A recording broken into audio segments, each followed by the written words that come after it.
Every single faction in Warhammer 40,000 has a story so dense, so layered, and so wildly different from the next, that most people never get the full picture. And this video is 8 hours long, because that picture deserves every minute. Before I move forward, I'm counting on you to support my channel by clicking that tiny subscribe button so that we can spread these amazing videos to folks like you around the world. Thank you.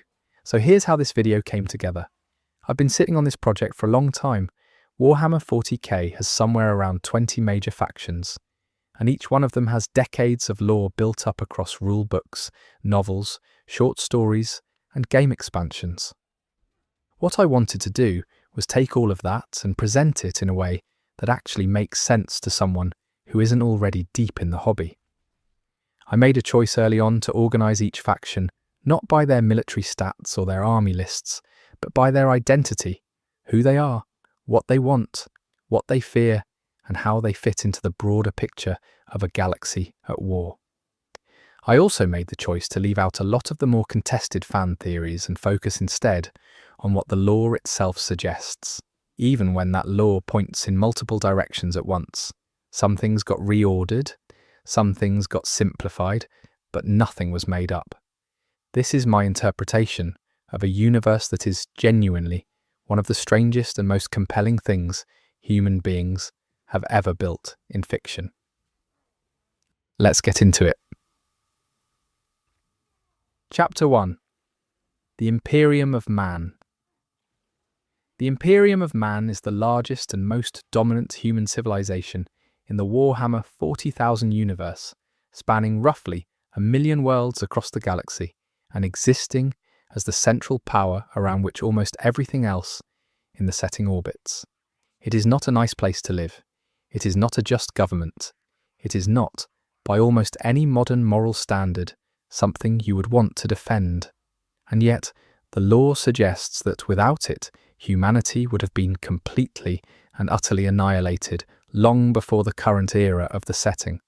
That contradiction, the Empire as both saviour and oppressor, is the engine that drives almost everything interesting about the Imperium of Man as a faction. To understand the Imperium, you have to understand where it came from. About 10,000 years before the present-day setting, humanity was scattered across the galaxy in a period called the Age of Strife. Warp storms cut off interstellar travel and communication, psychic mutations ran rampant, and human worlds turned on each other in cycles of war and collapse. It was a dark time in a setting that does not really have non-dark times. Out of that darkness came a figure the lore refers to simply as the Emperor. The Emperor is one of the most deliberately ambiguous figures in the entire setting. The lore points toward the idea that he is an ancient psychic being, possibly the accumulated soul energy of thousands of human shamans who sacrificed themselves throughout prehistory. He does not fully explain himself. His motivations are suggested rather than stated. What is clear is that he had a plan for humanity, and that plan involved unifying every human world under a single government through a campaign of conquest called the Great Crusade. The Great Crusade is presented in the lore as something genuinely impressive, and even, in certain lights, heroic. Armies of genetically engineered super soldiers, called Space Marines, led by demigod commanders, called Primarchs, pushed out into the galaxy and reclaimed world after world from aliens, warp spawn, and human warlords alike. Humanity expanded. Technology was recovered. Lost civilizations were reintegrated. For a brief period, it looked like the Emperor's vision might actually work. Then came Horus. Horus Lupercal was the first and favoured Primarch, the Emperor's chosen son, and the greatest military commander the Imperium had ever produced. He was beloved by his brothers, trusted by his father, and celebrated across the entire human civilization. He was also, eventually, turned to the service of the Chaos Gods, and in doing so, he triggered the single, most catastrophic event in human history. The Horus heresy was not just a civil war, It was the moment the Imperium's future was permanently foreclosed. The details of the heresy are enormous and will be touched on in later chapters. What matters here is the aftermath. The Emperor, grievously wounded in his final confrontation with Horus, was placed on a device called the Golden Throne, a life support machine of almost incomprehensible complexity that keeps him alive, barely, to this day. He is conscious but cannot speak. He cannot walk, he cannot lead, and yet the Imperium is built around him as though he is still a functioning god-king. The state religion of the Imperium is called the Ecclesiarchy, and its central doctrine is the worship of the Emperor as a divine being. This is, from the law's perspective, somewhat ironic, because the Emperor himself is said to have actively opposed religion during the Great Crusade, believing that superstition weakened humanity. Whether the faith that now surrounds him generates genuine spiritual power or simply serves as a tool of social control is one of the setting's recurring questions. The structure of the Imperium in the present day suggests a civilization held together not by efficiency or justice, but by inertia, fear, and the sheer weight of accumulated tradition. The High Lords of Terror are the governing council that nominally rules in the Emperor's name, but their actual power is fractured and contested. Different branches of the Imperium, the military, the church, the secret police, the Inquisitors, operate with significant autonomy and frequently work against each other. The Inquisition deserves particular mention because it represents one of the more chilling aspects of Imperium governance. Inquisitors have almost unlimited authority to investigate, arrest, torture, and execute anyone they deem a threat to humanity, including other imperial servants. They operate outside normal chains of command. They can order the destruction of entire planets if they believe a world has been compromised by chaos or alien influence. The law suggests this power is occasionally used wisely and frequently used catastrophically. The Space Marines are the Imperium's most iconic military force, and they will appear throughout this video in various forms. In the context of the Imperium itself, they function as a kind of extreme rapid response force, rather than a standing army. There are about 1,000 Space Marine chapters, each consisting of around 1,000 warriors, organized according to a document called the Codex Astartes. They are deployed to crises, hold the line, and move on. They are not a garrison force. The actual bulk of imperial military power comes from the Astra Militarum, formerly known as the Imperial Guard. These are ordinary human beings, conscripted, trained, equipped with lasguns and flak armor, and thrown into some of the most horrifying combat situations imaginable. They die in enormous numbers. The law is not shy about this. The Astra Militarum wins wars through mass, through logistics, and through the simple, brutal mathematics of bodies and bullets. Supporting both the Space Marines and the Astra Militarum is the Adeptus Mechanicus, the organization that controls all significant technology in the Imperium. The relationship between the Mechanicus and the rest of the Imperium is strange and slightly adversarial. The Mechanicus operates out of Mars, and a network of forge worlds, treats technology as sacred, and hoards technical knowledge rather than sharing it. They are essential to the war machine, and simultaneously a limiting factor on its potential. The Imperium's relationship with psychers, people with psychic abilities, is one of the darkest elements of the setting. Psychic power draws from the warp, a parallel dimension of pure emotion and chaos. An uncontrolled psychic expression can open rifts that allow demons into the physical world. The Imperium's solution is brutal. Psychers are identified, rounded up by a fleet called the Black Ships, and brought to Terra. Some are trained and integrated into Imperial service. The rest are sacrificed to feed the Emperor's psychic presence, which maintains the Astronomicon, the psychic beacon that makes faster-than-light navigation possible. The Navigator houses are another piece of this psychic infrastructure. Navigators are mutants with a third eye that allows them to perceive and survive warp travel. They are essential to interstellar travel. They are also organized into powerful noble houses that the Imperium depends on, but cannot fully control. The lore suggests this dependency is a source of significant political tension. The rogue traders are a fascinating corner of the Imperium that often gets overshadowed. These are essentially licensed pirates and explorers granted a warrant of trade by the Emperor himself, legal documents that have been passed down through generations and grant their holders the right to travel beyond the Imperium's borders and return with whatever they find. Rogue traders operate in the space between civilization and wilderness, and the lore uses them as a lens for exploring what the Imperium looks like from its edges. The Adepta Sororitas, also called the Sisters of Battle, are the ecclesiarchy's military arm. Because the Church is technically prohibited from having men under arms, a political compromise from centuries past, the Sisters of Battle are all women. They are fanatically devoted, heavily armed, and equipped with power armor and flame weapons. Their faith is presented in the lore as a genuine source of power, capable of producing miracles in battle, though whether these miracles represent divine intervention or psychic manifestation is left somewhat open. The Grey Knights are a secret chapter of Space Marines dedicated entirely to fighting demons. They are almost unknown even within the Imperium itself. Every Grey Knight is a trained psyker, which is extraordinarily rare among Space Marines. They operate under the aegis of the Inquisition's Ordo Malleus and are one of the few forces in the Imperium considered reliably resistant to demonic corruption.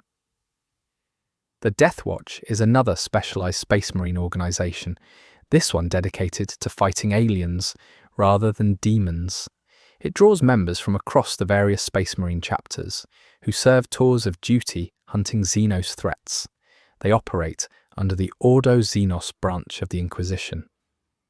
The lore presents them as intensely professional and sometimes culturally isolated, each member carrying the traditions and practices of their home chapter into an organization that values results over consistency. The Officio Assassinorum is the Imperium's institutional assassination bureau. It fields operatives called assassins, who are trained to near superhuman levels in specific disciplines, some optimized for long-range elimination, some for infiltration, some for psychic disruption, some for close-quarters brutality. Assassins are deployed against high-value targets when conventional military options would be too costly or too visible. The Adeptus Custodes are the Emperor's personal guard, 10,000 warriors of even greater genetic engineering than Space Marines, who have stood watch over the Golden Throne for 10,000 years. For most of the setting's history, they rarely left Terra. More recently, the lore suggests they have begun deploying to active war zones, a development that other Imperial factions find deeply unsettling because it implies that Terra itself is more threatened than anyone wants to admit. The Titan legions are walking war machines of enormous scale, piloted by crews bonded to their machines through neural links. They are organized into groups called legios and serve as the Imperium's heaviest conventional firepower. A single Titan can destroy fortifications, rout armies, and level city blocks. The psychological effect of their presence is considered as tactically valuable as their actual firepower. The Scholastica Psychana is the organization responsible for training Imperial psychers who are deemed controllable and useful. Battle psychers attached to Astra Militarum units, astropaths who relay messages across interstellar distances, and various other specialist psychic operatives all pass through this system. The training is brutal and the failure rate is high. Astropaths in particular are worth a moment's attention because they are responsible for the Imperium's entire communication network. The Imperium is too large for conventional signals to function. Messages travel through the warp carried by psychic screams from trained astropaths. The system is slow, imprecise, and sometimes catastrophically unreliable, but it is all there is. The lore suggests that entire planetary populations have died waiting for reinforcements that got lost or delayed in transit. The concept of the warp is central to understanding why the Imperium functions the way it does. The warp is an alternate dimension where the currents of emotion, thought, and belief take physical form. It is where the souls of the dead are said to go. It is where the chaos gods live. It is also the medium through which all faster-than-light travel and communication occurs. The Imperium's dependence on something so fundamentally hostile and uncontrollable is a core source of its fragility. The Chaos Gods, Khorne, Tsiench, Nurgle, and Slaanesh, are not yet the focus of this chapter, but they are relevant here, because so much of what the Imperium does is in response to them. Every institution, every ritual, every piece of repressive doctrine has at its root a fear of what happens when chaos touches the human soul. Whether those fears are proportionate or have themselves become a source of suffering is something the lore invites you to consider. The Mechanicus's religion of the Omnissiah adds another layer to the Imperium's ideological landscape. The Mechanicus believe that all knowledge is sacred, that machines have spirits, and that the greatest possible achievement is communion with the machine god. This belief system runs parallel to, and sometimes in conflict with, the emperor worship of the ecclesiarchy, and the lore suggests that the question of whether these two gods are the same being or not has never been conclusively resolved. The Forge worlds that the Mechanicus controls are essentially separate planets with their own culture, hierarchy, and practices. They produce the weapons, vehicles, and equipment that the Imperium's armies need. Visiting one is described in the lore as deeply alien. Atmosphere thick with industrial fumes, entire continents given over to factories, the human workers progressively augmented with machine parts until the line between person and tool is blurry. The Hive worlds are the civilian counterpart to the Forge worlds, enormous cities that cover entire planets, with populations in the tens of billions stacked in towers that reach above the atmosphere. The upper levels are wealthy and relatively clean. The lower levels, called the Underhive, are dark, polluted, and governed by gang violence. The Astra Militarum draws heavily from Hive worlds for its infantry because the population is large, accustomed to hardship, and frankly expendable from the Imperium's administrative perspective. The feudal worlds, at the other end of the spectrum, are planets that the Imperium has chosen not to industrialize, either because they lack strategic resources or because their feudal structure produces excellent soldiers who have been fighting since childhood. Space Marine chapters in particular often recruit from these worlds, selecting the strongest warriors from the local population and beginning the long process of transformation. The Death Worlds are planets that are simply trying to kill you at all times. Carnivorous megafauna, toxic atmospheres, volcanic activity, aggressive flora. Death Worlds are not settled in any comfortable sense. They are used as recruiting grounds, and sometimes as weapons, their ecosystems occasionally weaponized or exported. The lore suggests that warriors who survive on Death Worlds long enough to be recruited are already some of the most capable fighters in the galaxy. The relationship between the Imperium and alien races is essentially one of extermination policy. The doctrine of species non-interaction, sometimes called xenophobia in the setting, holds that all alien life is a threat to humanity and should be destroyed when encountered. This policy is not always followed in practice. Rogue traders deal with aliens. Some worlds exist in practical détente with their non-human neighbours, but officially, the Imperium does not negotiate. The Astronomicon is worth returning to because it is both the Imperium's greatest asset and its most disturbing secret. It is a psychic lighthouse, a beam of warp energy projected from Terra that allows navigators to orient themselves during warp travel. Without it, navigation would be nearly impossible across long distances. It is powered by psychers who burn out and die in the process of maintaining it. thousands die every year for the lighthouse to function. The Emperor is believed to be its primary source, which raises unsettling questions about what exactly sustains his continued semi-existence. The black ships return regularly to terror loaded with psykers swept from across the Imperium. The process of gathering them is not gentle. Local populations often react with fear, violence, or grief. The psykers themselves frequently do not know what awaits them. The law does not flinch from showing this as a horror, a system that is presented simultaneously as a necessary evil and as a profound ongoing atrocity. The concept of exterminatus is the Imperium's ultimate tool of population management. When a world is deemed too corrupted, too lost, or too strategically inconvenient to save, the Imperium can order its destruction. Viral bombs, cyclonic torpedoes, or other weapons of mass extinction. Billions of people die. The world becomes uninhabitable. The law treats this as a decision that is made, not as a theoretical option. It has happened many times. The Horus Heresy's shadow falls over everything in the current setting. The Space Marine legions were broken into smaller chapters specifically to prevent any one commander from ever again having enough military power to challenge terror directly.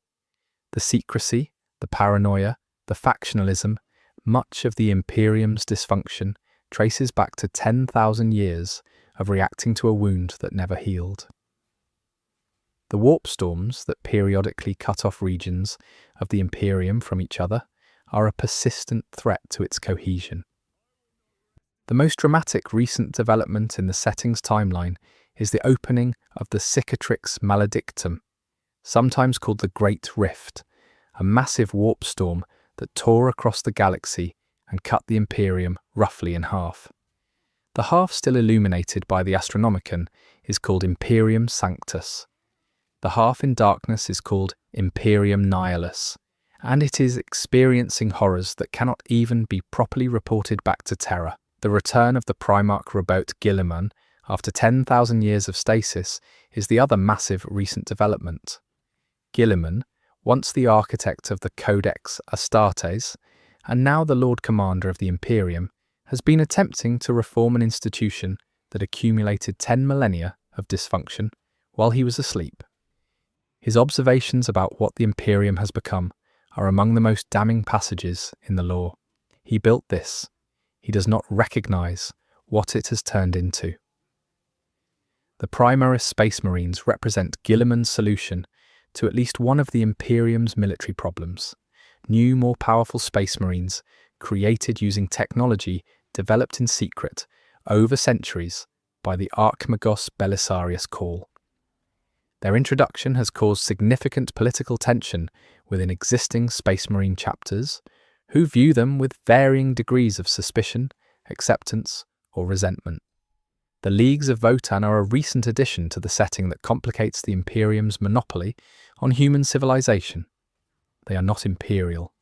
They are a separate human civilization that developed independently. Their existence suggests that the Imperium's claim to be the sole defender of humanity is at least somewhat overstated, and their relationship with the Imperium is tense at best. The question of whether the Imperium can survive is one that hangs over the entire setting. The lore does not give a clean answer.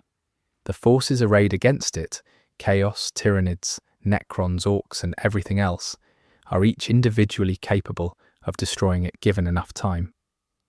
The Imperium persists through a combination of size, sacrifice, stubbornness, and the occasional miraculous intervention. Whether that is enough is the question the setting refuses to resolve. What makes the Imperium compelling as a faction is not that it is good, it is that it is comprehensible. Given the universe it exists in, genuinely hostile on a cosmic scale, surrounded by enemies that want to eat, or corrupt, or conquer everything human, the Imperium's brutality makes a certain terrible sense. The lore suggests that you can understand how every atrocity happened without endorsing any of them. That tension is what keeps the faction interesting after 40 years of storytelling. The Emperor himself remains the setting's most unresolved mystery. Is he conscious? Is he aware of what his Imperium has become? Does he approve? Does he regret? The Golden Throne occasionally pulses with psychic energy. The Custodes watch, the Psychers burn. And somewhere in that machine, something that was once the greatest human being who ever lived sits at the center of something he may never have intended to create. The lore points toward tragedy, but it never quite closes the door on hope. The Imperium of Man is, at its core, a story about what people build when they are terrified, and what those things cost. It is a story about institutions that outlive their founders and drift from their original purposes. It is a story about the gap between what a civilization tells itself it is and what it actually does, and it is told across millions of words of source material, each piece adding detail and contradiction and weight. There is no clean summary of the Imperium. That is part of the point. It is too large, too old, too contradictory, and too human for a clean summary. What this chapter has tried to do is give you enough to understand the shape of it. The Golden Throne at the center, the billion worlds on the edges, the bureaucrats and soldiers, and fanatics and murderers and saints filling the space in between. The rest will fill in as we move through the other factions, because almost every other faction in this setting is defined in part by its relationship to the Imperium.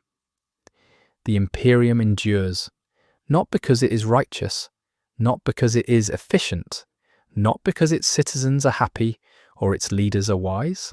It endures because the alternative in this universe is worse, and that perhaps is the most honest thing you can say about it. Chapter 2.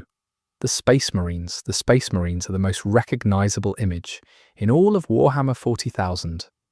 They are the warriors in the iconic power armor, the superhuman soldiers on every book cover and game box, the faction that most new players start with, and that most veteran players have some relationship with. They are also, when you dig into what the lore actually says about them, genuinely strange, physically transformed, psychologically conditioned, organizationally isolated, and caught between being humanity's greatest defenders and something that is no longer quite human. The process of becoming a Space Marine begins in adolescence, and it is not gentle. Aspirants are usually recruited from populations known for producing physically exceptional individuals. Death World survivors, Hive World gang fighters, feudal warriors, and subjected to a series of surgeries that implant 19 separate organs derived from their Primarch's gene seed. These organs alter growth patterns, reinforce bones, add muscle density, improve reflexes, enhance healing, allow digestion of almost anything, grant the ability to absorb memories through consumption, and produce a number of other modifications that collectively make a Space Marine something categorically different from a baseline human. The psychological conditioning runs alongside the physical transformation. Space Marines undergo hypnotherapy, indoctrination, years of combat training, and a process of bonding with their chapters' specific traditions, myths, and identity. By the time a recruit emerges as a full battle brother, he has been reshaped in mind as thoroughly as in body. The lore suggests that while Space Marines retain their individual personalities, they are profoundly different from who they were as children. Some chapters are more extreme in their conditioning than others. The chapters themselves are the primary organizational unit of the Space Marines in the present era. There are roughly 1,000 of them, each containing approximately 1,000 warriors, each with its own culture, heraldry, homeworld, or fleet base, and particular fighting style. The diversity between chapters is one of the things that makes Space Marines interesting as a faction. The stoic, fortress-minded Iron Hands are almost unrecognizable when compared to the warrior poet Dark Angels, or the aggressive, skull-obsessed Flesh Tearers, or the calculating, psychically focused Thousand Suns. The Codex Astartes is the document that is supposed to govern Space Marine Organization, Tactics, and Conduct. It was written by the Primarch Robert Guilliman in the aftermath of the Horus Heresy, specifically to prevent the kind of military consolidation that allowed Horus to threaten Terra. Most chapters follow it with varying degrees of strictness. Some, called Codex-compliant chapters, treat it as sacred. Others treat it as a guide. A few ignore significant portions of it entirely and have done so for so long that nobody with the authority to care has chosen to enforce compliance. The Blood Angels are one of the oldest and most celebrated chapters, descended from the Primarch Sanguinius, who died fighting Horus, and is commemorated across the chapter's culture as a messianic figure. They are renowned for their beauty, both the physical beauty their gene seed produces and their artistic accomplishments. They are also afflicted with what the lore calls the flaw, a psychic inheritance from Sanguinius that manifests as the red thirst, a craving for blood, and the black rage, a psychic echo of Sanguinius's final moments that can overwhelm a Blood Angel entirely, sending him into a berserk state where he relives his Primarch's death. Warriors consumed by the black rage are formed into suicide units called the Death Company and sent into the most desperate fighting available to them. The Dark Angels are the most secretive of the Space Marine chapters. They are descended from the First Legion, the original 1st Space Marine formation, whose Primarch was Lionel Johnson.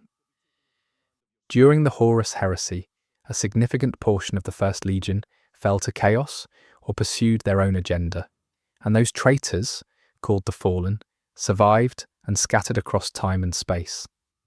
The Dark Angels have spent 10,000 years hunting them, and they keep this mission secret from the rest of the Imperium, which they regard as essential to their honour and somewhat embarrassing from a public relations standpoint. Their inner circle, the Deathwing and Ravenwing, are dedicated to this secret hunt. The Space Wolves are perhaps the most distinctive chapter culturally. Based on the frozen world of Fenris, they maintain a culture of warriors, wolves, and mead halls that sits awkwardly with the more austere traditions of other chapters. They are boisterous, combative, and deliberately informal by Space Marine standards. Their gene seed includes some unstable elements. Warriors can undergo a transformation called Carnis Helix Flux that turns them into enormous wolf-human hybrids, and those who transform too far become wolfen, barely controlled monsters kept in chains and deployed in desperate battles. The Space Wolves have a complicated relationship with the Codex Astartes. They reject it publicly and enthusiastically.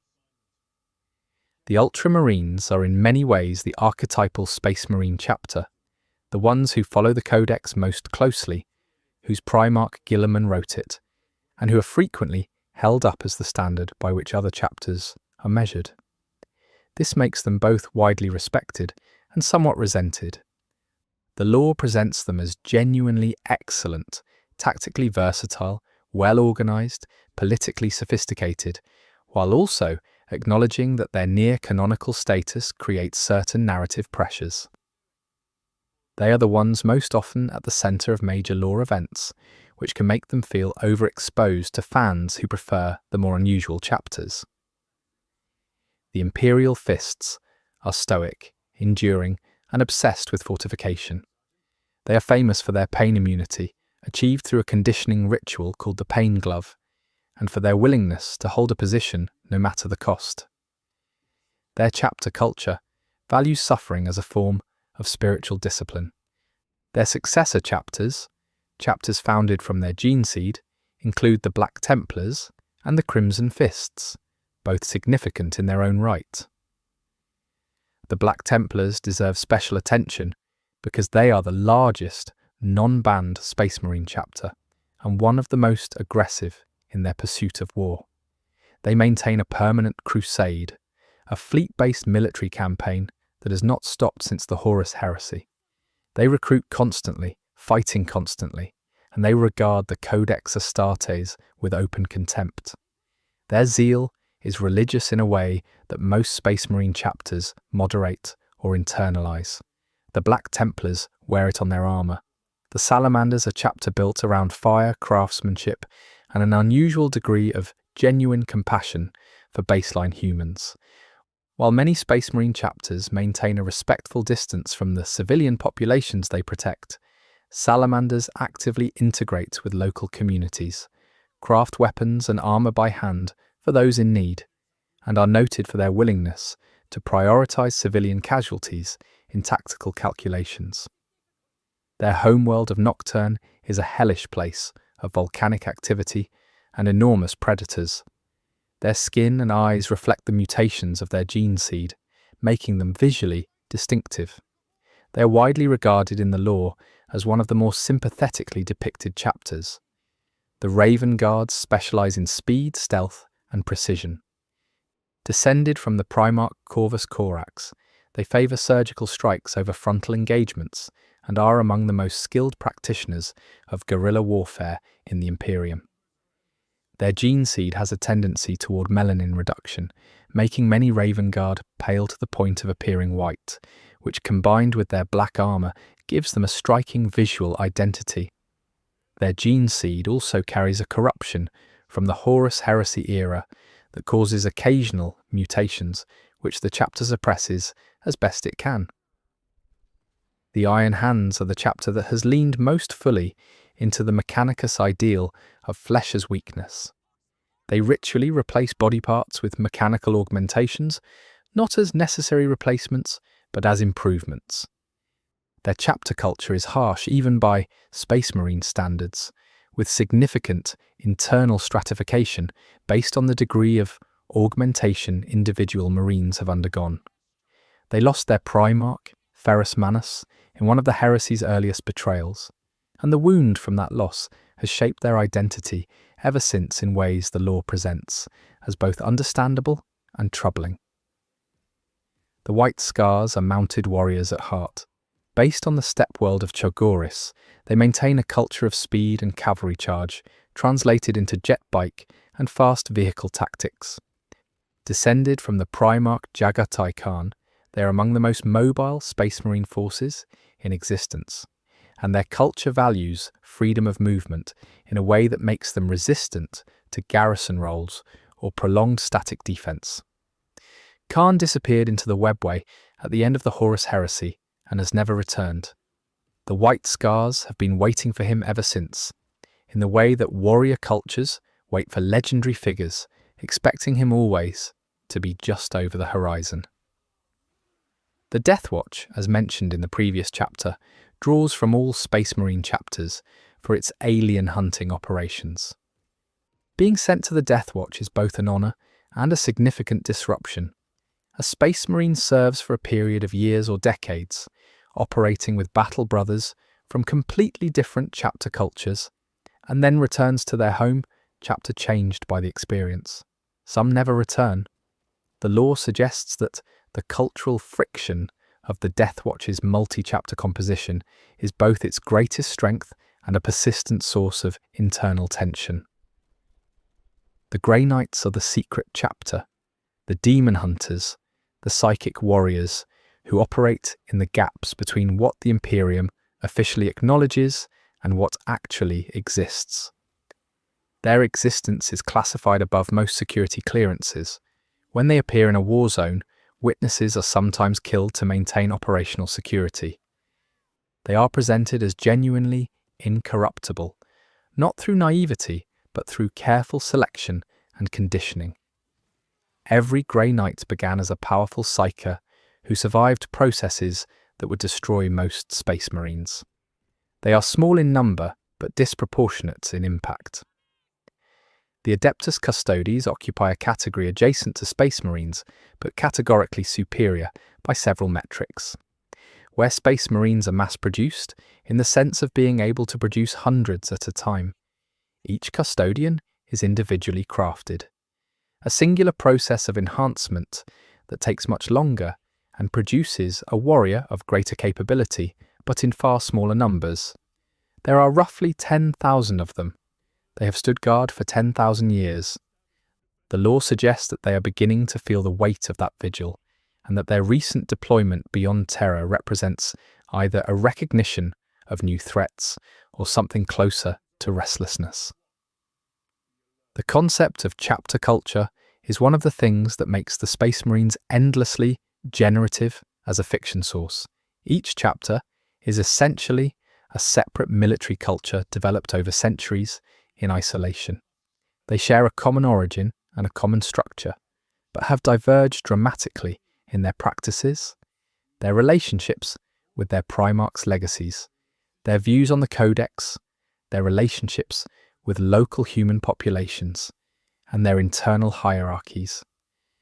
A Space Marine from the Salamanders and a Space Marine from the Iron Hands look at the universe through fundamentally different frameworks, even though they serve the same broad faction. The successor chapters complicate the picture further. When the legions were broken up after the heresy, the original first-generation chapters each founded successor chapters from their gene seed, and those successors founded further successors over the millennia. The genetic drift, the cultural contamination from recruitment populations, and the simple passage of time have produced chapters that may only nominally share their origin. Some successors have drifted so far from their parent chapter that identifying the lineage requires genetic analysis. The lost and the damned chapters are those that have fallen to chaos over the centuries. Some fell quickly and dramatically. Others drifted slowly, corruption accumulating through small compromises and desperate bargains until the point of no return was far behind them. Chapters that go rogue or that are consumed by chaos join the forces of the traitor legions or operate independently as Chaos Space Marines, which will be covered in the Chaos chapter. The distinction between a chapter that has merely fallen to desperate measures and one that has genuinely embraced chaos is, in some lore passages, frustratingly thin. The gene seed and its stability is a persistent concern of the Adeptus Mechanicus, specifically the division called the Adeptus Biologus, or Apothecarian. Gene seed degrades over generations. Chapters with unstable gene seed produce warriors with increasing mutations or behavioral instabilities. The Blood Angel's flaw is the most famous example, but many chapters carry their own version of genetic irregularity. The Mechanicus monitors this. Chapters whose gene seed has degraded too far are sometimes sanctioned. The process of that sanctioning is not comfortable reading. The Primarchs are the spiritual and genetic fathers of the Space Marine chapters, and their influence persists 10,000 years after most of them died, disappeared, or turned traitor. Each Primarch was a superhuman being created by the Emperor, each embodying a particular aspect of human potential to an extreme degree. Guilliman was the statesman general, Sanguinius was the warrior saint, Leman Russ was the warrior hunter, Magnus was the scholar psyker. Each chapter carries its Primarch's character in its culture and its gene seed, and that inheritance is both a gift and, in some cases, a burden. The return of Primarchs in the contemporary setting is a significant development. Guilliman has returned, as noted. Lionel Johnson has also recently awakened. What other Primarchs might return, and on which side, is one of the questions the lore leaves very deliberately open. The loyalist Primarchs who survived the heresy either died, disappeared, or were entombed, and each potential return carries enormous narrative implications. The Iron Cage incident is worth mentioning as an example of interchapter conflict. The Imperial Fists and the Chaos-aligned Iron Warriors, who will be covered in the Chaos chapter, have fought each other across 10,000 years in a vendetta that has cost both sides enormously. The lore uses this relationship to illustrate how the scars of the Horus heresy did not end when the heresy did. They continued, generation after generation, in a long chain of cause and consequence. The first founding chapters, those created directly from Primarch Geneseed during the Great Crusade, are viewed with special reverence by later chapters. They carry a weight of history and legitimacy that no successor chapter can fully replicate. Being a successor chapter does not reduce the honour of the organisation, but it does mean existing in relationship to that original legacy, always negotiating between independence and inheritance. The philosophical question of what Space Marines are is one the lore engages with directly in certain texts. They are no longer entirely human. They have been modified beyond the human baseline in ways that are permanent and irreversible. They exist in a brotherhood that becomes their primary social context. They are trained to suppress certain emotions, to prioritize mission over self, to relate to baseline humans from a position of fundamental difference.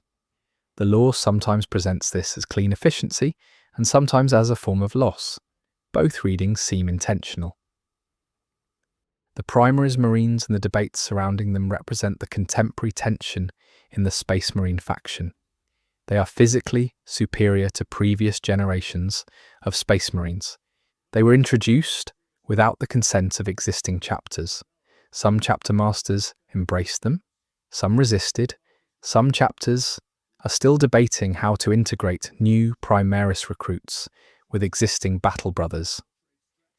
The lore presents this as a genuine institutional tension, not a clean success story. The Belisarius Call factor adds another layer. Call is an Archmagos of the Mechanicus, who's been working for 10,000 years on the project that produced the Primaris Marines. He is older than most institutions in the Imperium, technically an accomplice to a massive program of unauthorized experimentation, and in possession of more knowledge about human genetic engineering than anyone else alive. He is also, by the end of several major lore events, increasingly difficult for anyone to control. The lore suggests that Call has his own agenda that is not fully aligned with either Guilliman's or the Mechanicus. The Chapter Master is the supreme authority within a Space Marine chapter, and the diversity of how that role is interpreted across different chapters is considerable. Some chapter masters are political figures who negotiate with planetary governors and imperial commanders. Some are pure warriors who lead from the front in every engagement. Some are ancient warriors kept in dreadnought sarcophagi, armoured walker coffins for Space Marines too wounded to survive in a normal body, but too valuable to allow to die, who advise from mechanical shells. The dreadnoughts themselves are one of the more poignant elements of Space Marine lore. A Space Marine who is mortally wounded, but whose body can be preserved, is sometimes interred in a dreadnought, a bipedal war machine they are fused with permanently. They emerge from stasis when needed, fight, and return to sleep. Over centuries, the accumulated sleeps and wakenings sometimes erode their mental clarity. Ancient dreadnoughts may be barely coherent between battles, their personalities eroded to fragments. They are kept and honoured even so. The chaplains are the spiritual leaders of Space Marine chapters, responsible for maintaining doctrine, morale, and the chapter's relationship with its particular mythology.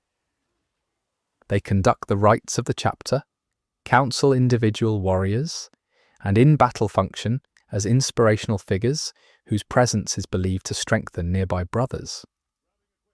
In the Blood Angels, the chief chaplain role intersects with the management of the Black Rage in ways that are both practically and theologically complex. The librarians are the chapter's psychers, Space Marines who have psychic ability in addition to their standard enhancements. Some chapters embrace and cultivate librarians. The Space Wolves reject the title entirely, calling their psychic warriors rune priests and operating them within a specifically Fenrisian cultural framework. Some chapters had their librarians banned or restricted during the Horus Heresy and carry institutional suspicion of psychic power as a result. The Tech Marines are the chapter's liaison with the Adeptus Mechanicus. They are trained on Mars, swear oaths to the machine god, and return to their chapters as experts in maintenance, repair, and the spiritual practices the Mechanicus uses to keep equipment functional. They occupy an awkward position, fully chapter members but also initiates of the Mechanicus, belonging to two institutions that are allied but not identical.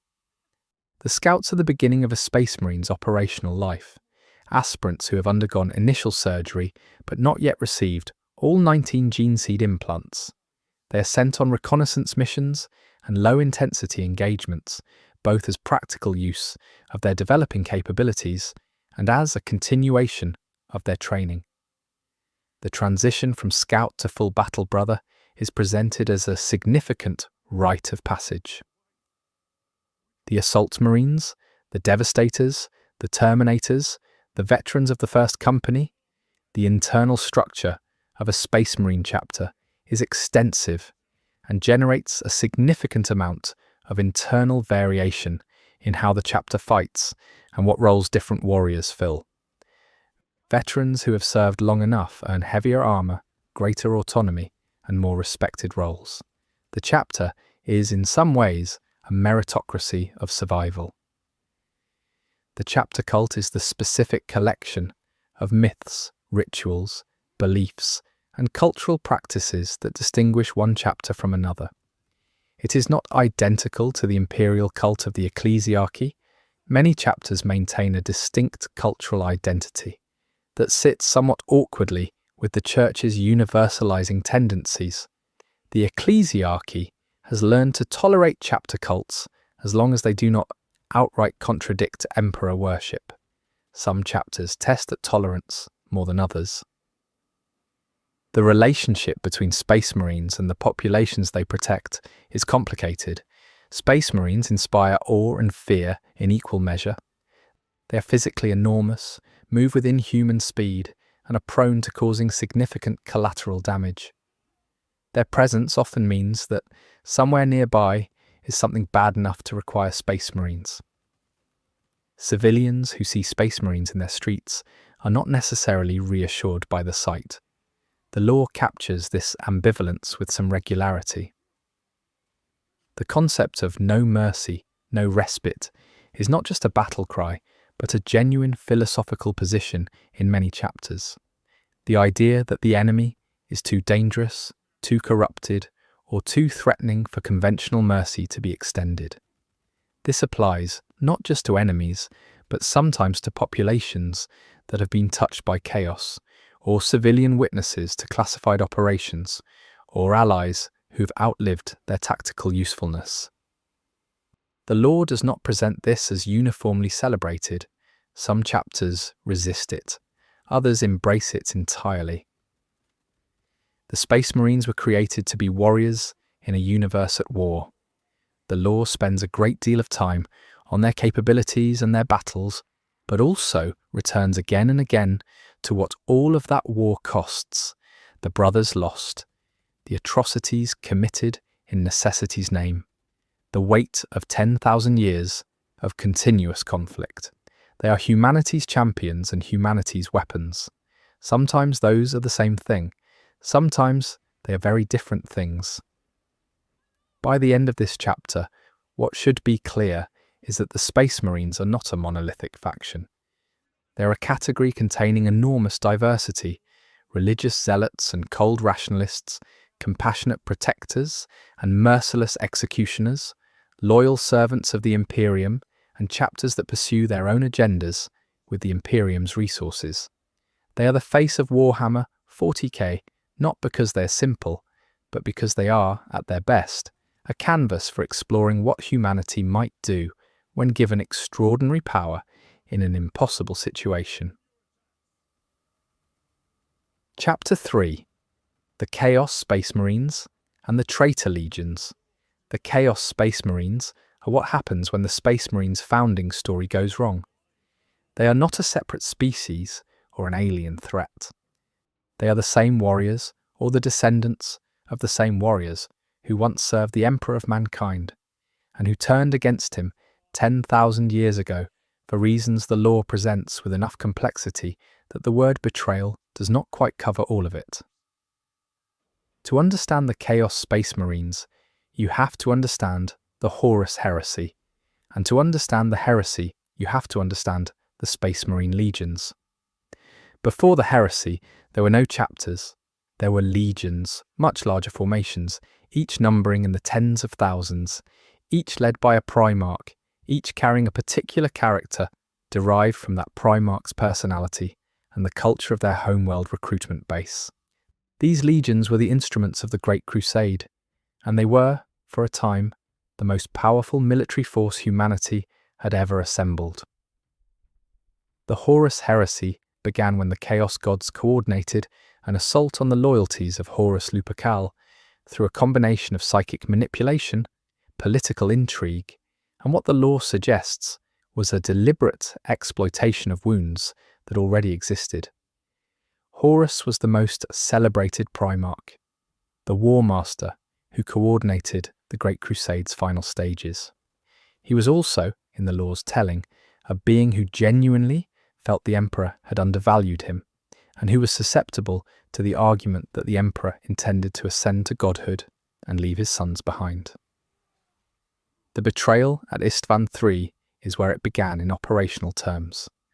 Horus ordered the extermination of loyal elements within his own legion and 3 others, Death Guard, Emperor's children, and World Eaters, who had remained loyal while their brothers were being corrupted. The survivors of Istvan III became the Istvan III survivors, whose stories are among the most tragic in the heresy lore. Then came Istvan V, the drop site massacre, where Horus lured loyalist legions into a trap and had them annihilated by legions that had already turned traitor. The scale of the losses at Istvan V changed the course of the war before it had properly begun. The 9 traitor legions that turned against the Emperor each did so for different reasons, with different degrees of corruption, and in service to different Chaos Gods, or none at all. This is important because the Chaos Space Marines are not a unified faction. They are a collection of separate forces with separate agendas who sometimes cooperate and frequently do not. The World Eaters were the legion of the Primarch Angron.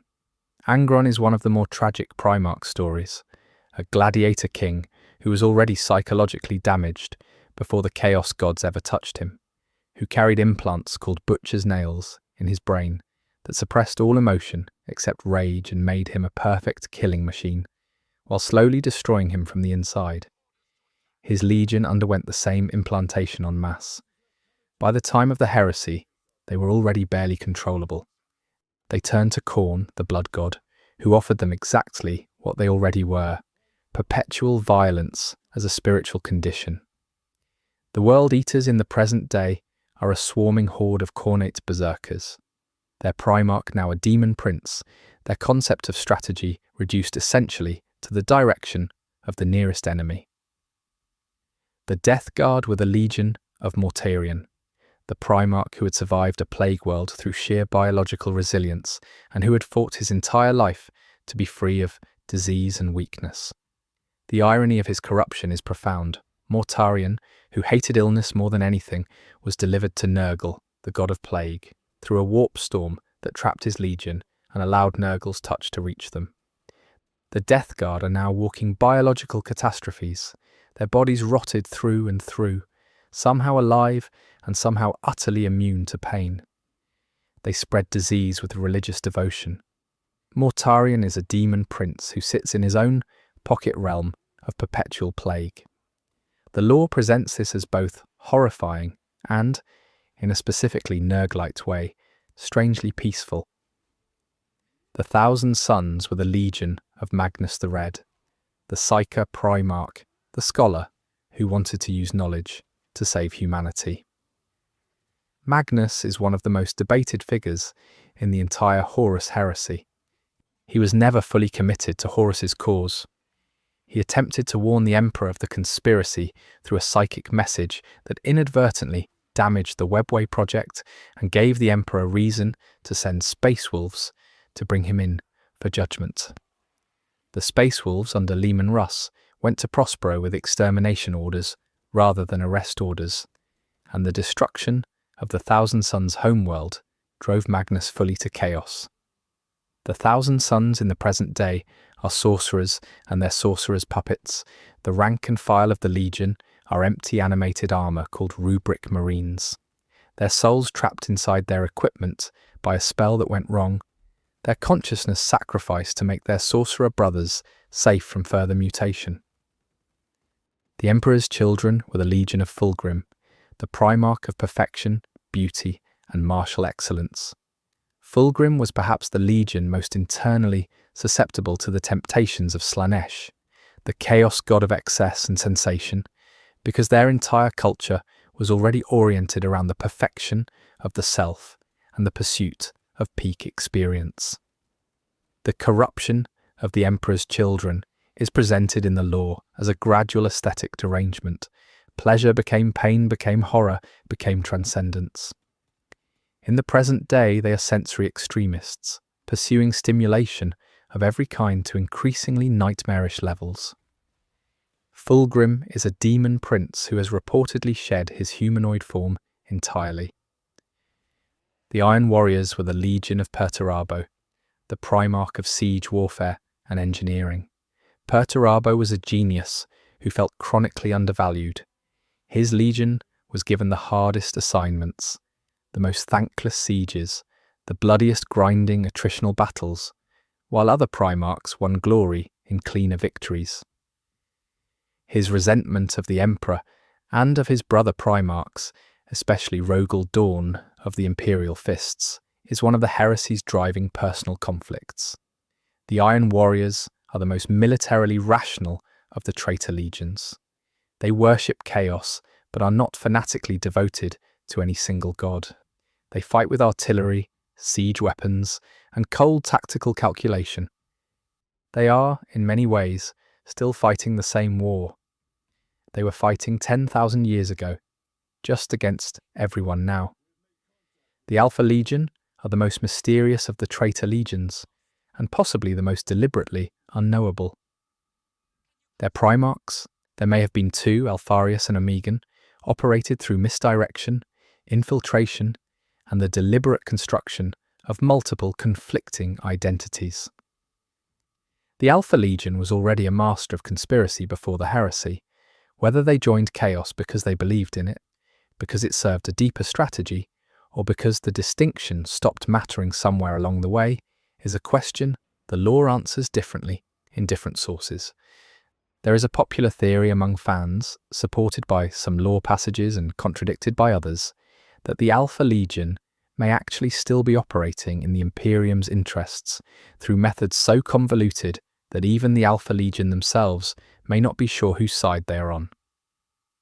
This ambiguity is almost certainly intentional. The Night Lords were the Legion of Conrad Kurz, the Night Haunter, a Primarch who was a serial murderer before the Emperor found him and who used terror as a weapon with absolute sincerity. Kurz believed that fear was the only honest governing principle, that the only reason people obeyed laws was because of what happened to those who didn't, and that pretending otherwise was hypocrisy. The Night Lords embraced their Primarch's ideology and turned it into an entire faction identity. They paint their armor in a way designed to maximize horror. They prefer to attack at night, or in conditions of low visibility. They torture. They leave displays. They are not especially interested in the chaos gods as religious figures. They pursue terror for its own sake, and chaos simply provides a framework for doing so without consequence. The Word-Bearers were the first legion to truly embrace chaos as a spiritual vocation, and in many ways they were responsible for spreading the corruption to their brother legions. Led by the Primarch Lorgar, who had been a religious man all his life, and who had been devastated when the Emperor ordered his worship of the Emperor himself suppressed, the Word-Bearers found in the Chaos Gods exactly what Lorgar had been searching for: genuine supernatural entities that could be worshipped with confidence in their existence. The Word-Bearers converted to the worship of the Chaos Pantheon as a whole, calling it the primordial truth, and spent decades before the heresy preparing the ground. In the present day, they are the most theologically oriented of the traitor legions, devoted demon summoners and preachers of Chaos's gospel. The Black Legion is not one of the original 9 traitor legions, but has become the most significant Chaos Space Marine force in the present day. The Black Legion was formed after the end of the heresy from the remnants of Horus's own legion, the Sons of Horus, by the warrior Ezekiel Abaddon, Horus's first captain. Abaddon is one of the most complex figures in the Chaos faction, a man who genuinely believes that the Chaos gods are enemies as much as tools, who refuses to be a servant of any god, who has been accumulating power and launching what are called Black Crusades out of the Eye of Terror for 10,000 years. His most recent crusade, the 13th, succeeded in opening the Cicatrix Maledictum, the Great Rift, which represents the most significant Chaos victory in millennia. The Eye of Terror is where most Chaos Space Marines spend their time in the present era. It is a massive warp rift near the galactic northwest, a region where reality and the warp overlap, and the laws of physics are loose suggestions rather than rules. Within the Eye, the demon worlds of the Chaos gods exist, planes of reality shaped by their patrons' will, populated by demons and Chaos Space Marines alike. Time flows strangely inside the Eye. A warrior who enters the Eye for what feels like a decade might emerge to find that a century has passed outside, or vice versa. This makes the continuity of Chaos forces somewhat difficult to track, even within the lore. Chaos Space Marines who are not affiliated with one of the major legions are called renegade chapters. They are chapters that have fallen in the 10,000 years since the heresy, either through corruption, desperation, or deliberate choice. Some are absorbed into the major legions. Some maintain independent warbands. The distinction between a renegade chapter and a full traitor legion in practice often comes down to size and age, rather than fundamental difference. The warbands are the primary operational unit of most Chaos Space Marines in the present day. The legions no longer maintain the kind of centralized command that would produce coherent legion-scale deployments. Instead, individual Chaos Lords command warbands of varying size, pursuing their own objectives, raiding, trading, allying, and betraying as opportunity allows. The largest warbands serve under figures like Abaddon or specific demon princes. Most operate with significant autonomy. Demon princes are what successful Chaos champions can become. Mortals who have pleased the Chaos gods sufficiently to be elevated to diamondhood, their soul becoming a permanent part of the warp, while their body transforms into something no longer recognizably human. It is presented in the lore as both the highest aspiration of a Chaos follower and as something deeply ambiguous. The demon prince is powerful, immortal, and free from mortal limitation, but they are also wholly subject to the will of the god who elevated them, and the personality that earned elevation may not fully survive the transformation. The mark of Chaos is the stamp of divine favor. A Chaos champion dedicated to a specific god receives marks, gifts, and mutations that reflect that god's nature. Kornate warriors grow larger, more aggressive, more resistant to damage. Nurglite warriors become plague-ridden and unkillable. Tzeentchian warriors develop psychic gifts and physical mutations. Slaaneshi warriors develop heightened senses and unnatural grace or ugliness. The marks also carry risk. Too many gifts, too much favor, can result in spawnhood, where the recipient is overwhelmed by mutation and becomes a mindless beast. The Chaos spawn are the failed champions, those who received more favor than they could contain or channel, their bodies remolded into chaotic monster forms that retain no human purpose or intelligence. They are kept as battle creatures, chained and released, and the lore treats their existence as a warning about the nature of the gods they serve. Chaos does not love its servants, it uses them, Abaddon's Black Crusades are the defining large-scale military events of the Chaos Space Marine faction. There have been 13 of them over 10,000 years, each a massive assault out of the Eye of Terror, targeting the fortified region called the Cadian Gate, the most significant defended point at the Eye's boundary. For most of those crusades, the Imperium repelled the assault Cadia held. Then came the 13th Black Crusade, and Cadia did not hold. The planet was destroyed. Abaddon fulfilled his plan. The Great Rift opened. The lore acknowledges that this represents a genuine, significant victory for Chaos, not a symbolic one. The demon engines are the heavy weapons of Chaos forces, machines that are also demons, metallic war constructs, animated by bound warp entities. Defilers, soul grinders, mauler fiends. These are not simply vehicles, but living things of a sort, aggressive and malevolent, requiring a specific kind of management from their operators. They are among the more visually distinctive elements of Chaos armies.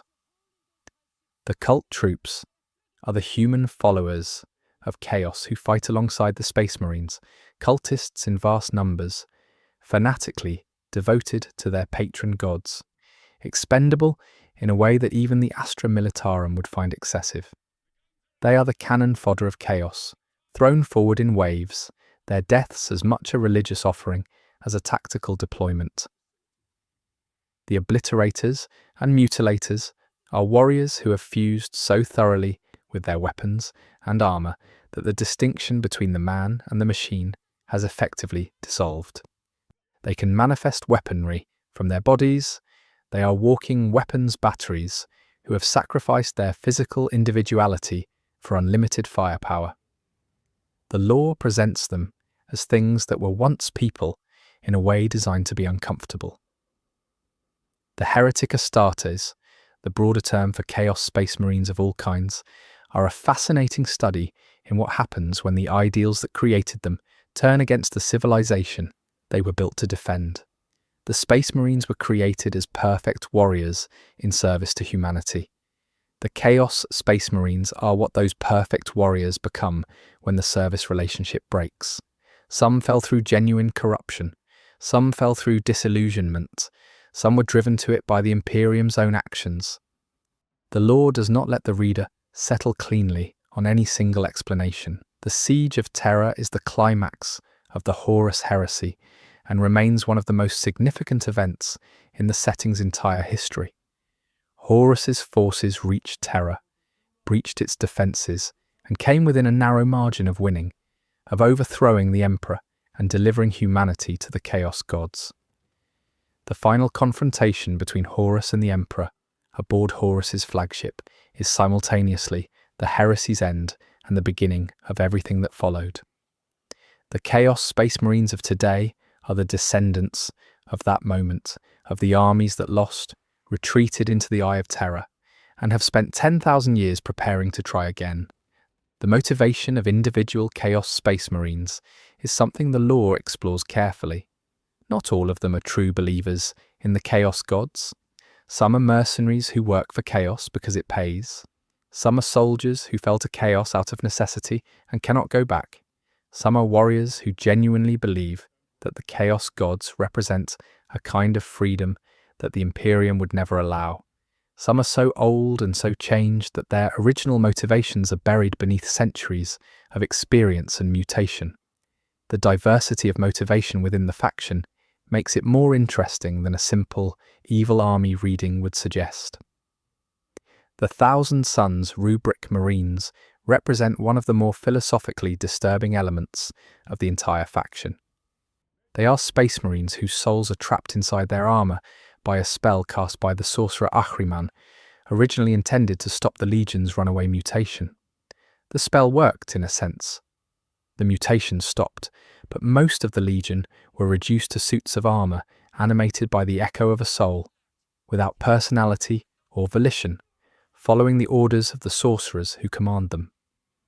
Ahriman himself has spent centuries trying to undo what he did, and the lore suggests he has not succeeded. The World Eaters Khorne Berserkers are perhaps the most straightforward expression of what a traitor legion becomes in full devotion to its patron god, warriors for whom the fighting is no longer a means to an end, but the end itself. They do not hold territory. They do not negotiate. They do not rest unless forced to. The butcher's nails that afflict them produce constant pain that is only relieved by violence, which makes violence not just their purpose, but their relief. The law treats this as a form of damnation rather than a warrior's paradise. The Death Guard's philosophy, insofar as it can be called a philosophy, is one of acceptance. Acceptance of decay, of disease, of the inevitability of rot. Nurgle's gifts include a kind of immunity to despair that, seen from a certain angle, resembles contentment. The Death Guard do not rage against entropy. They embody it, accelerate it, spread it. The law occasionally presents Nurgle's followers as the happiest of all chaos devotees, which is its own kind of horror. The Night Lords are perhaps the traitor legion who most clearly chose chaos for reasons the reader can trace back to a comprehensible cause. Conrad Kurz was a being who had seen only the worst of humanity and concluded that the worst was its truth. His legion shared his conclusion. They are not motivated by love of the chaos gods or by spiritual fulfillment. They are motivated by a philosophy. A deeply wrong one, but a philosophy nonetheless. That legibility makes them, paradoxically, one of the more interesting legions to read about. The Alpha Legion's ultimate allegiance may never be resolved, and the law appears to have decided that this is the correct state of affairs. Every revelation about them is layered with the possibility of being a misdirection. Every apparent act of loyalty to chaos may be a deeper act of something else. Every apparent act of loyalty to the Imperium may be a manipulation. The only honest thing to say about the Alpha Legion is that honest is not a word that applies to them. The Chaos Space Marines will not be defeated in any clean sense. The Eye of Terror produces them in quantities that cannot be permanently reduced. The Chaos Gods who fuel them are not mortal and cannot be killed. The grievances and corruptions that drove the original betrayal have only deepened over 10,000 years. The Great Rift has given them more territory, more recruits, and more direct access to the mortal realm. In the current setting, the Chaos Space Marines are not in retreat. They are, if anything, winning. What the lore suggests, though, is that winning means something very different to the forces of chaos than it does to anyone else. The Chaos Gods do not want a clean victory. They want conflict. They want the war to continue, to feed them with emotion and devotion. A universe fully conquered by chaos would stop producing the raw material they need to exist. The most honest reading of the Chaos Gods' long-term strategy is that there may not be one, that they are forces of appetite rather than of plan, and that their servants are ultimately serving something that will never be satisfied. Chapter 4. The forces of chaos, demons, dark gods, and the warp the chaos gods are not background mythology in Warhammer 40K. They are active participants. They have personalities. They have armies. They have plans, or at least impulses so powerful that they function like plans. Understanding them as entities rather than as abstract concepts is essential to understanding why the setting is structured the way it is and why the war at the heart of 40K has no obvious resolution. The warp is the medium in which the Chaos Gods exist, and it is important to understand it before understanding them. The warp, also called the Empyrean or the Immaterium, is a parallel dimension that exists alongside physical reality. It is generated by emotion. Every living being with any capacity for feeling produces psychic resonance that bleeds into the warp. Over billions of years of organic life in the galaxy, the warp has accumulated these emotional residues until it is, in essence, a dimension made entirely of the distilled contents of every mind that ever felt something strongly. The chaos gods emerged from this accumulation. They are not beings who chose to be malevolent. They are beings who are malevolence, or war, or change, or excess, or decay. Each one crystallized around a particular emotional or conceptual current and grew by feeding on more of the same. The lore presents them as beings of enormous power and alien motivation, entities for whom human-scale concepts like intention or morality are only loosely applicable. Khorne is the oldest and most powerful of the Chaos gods, at least according to most lore sources. He is the god of blood, war, honor, and rage, not simply of mindless slaughter, but of the act of combat itself, of the hierarchy established through violence, of the warrior code taken to its most extreme and least nuanced conclusion. Khorne cares not from where the blood flows, only that it flows. He is as pleased by the death of his own followers as by the death of enemies. His realm in the warp is described as a vast landscape of skulls, rivers of blood, and forges producing weapons for eternity. The followers of Khorne are supposed to disdain psychic power, and this is one of the more interesting constraints in the lore.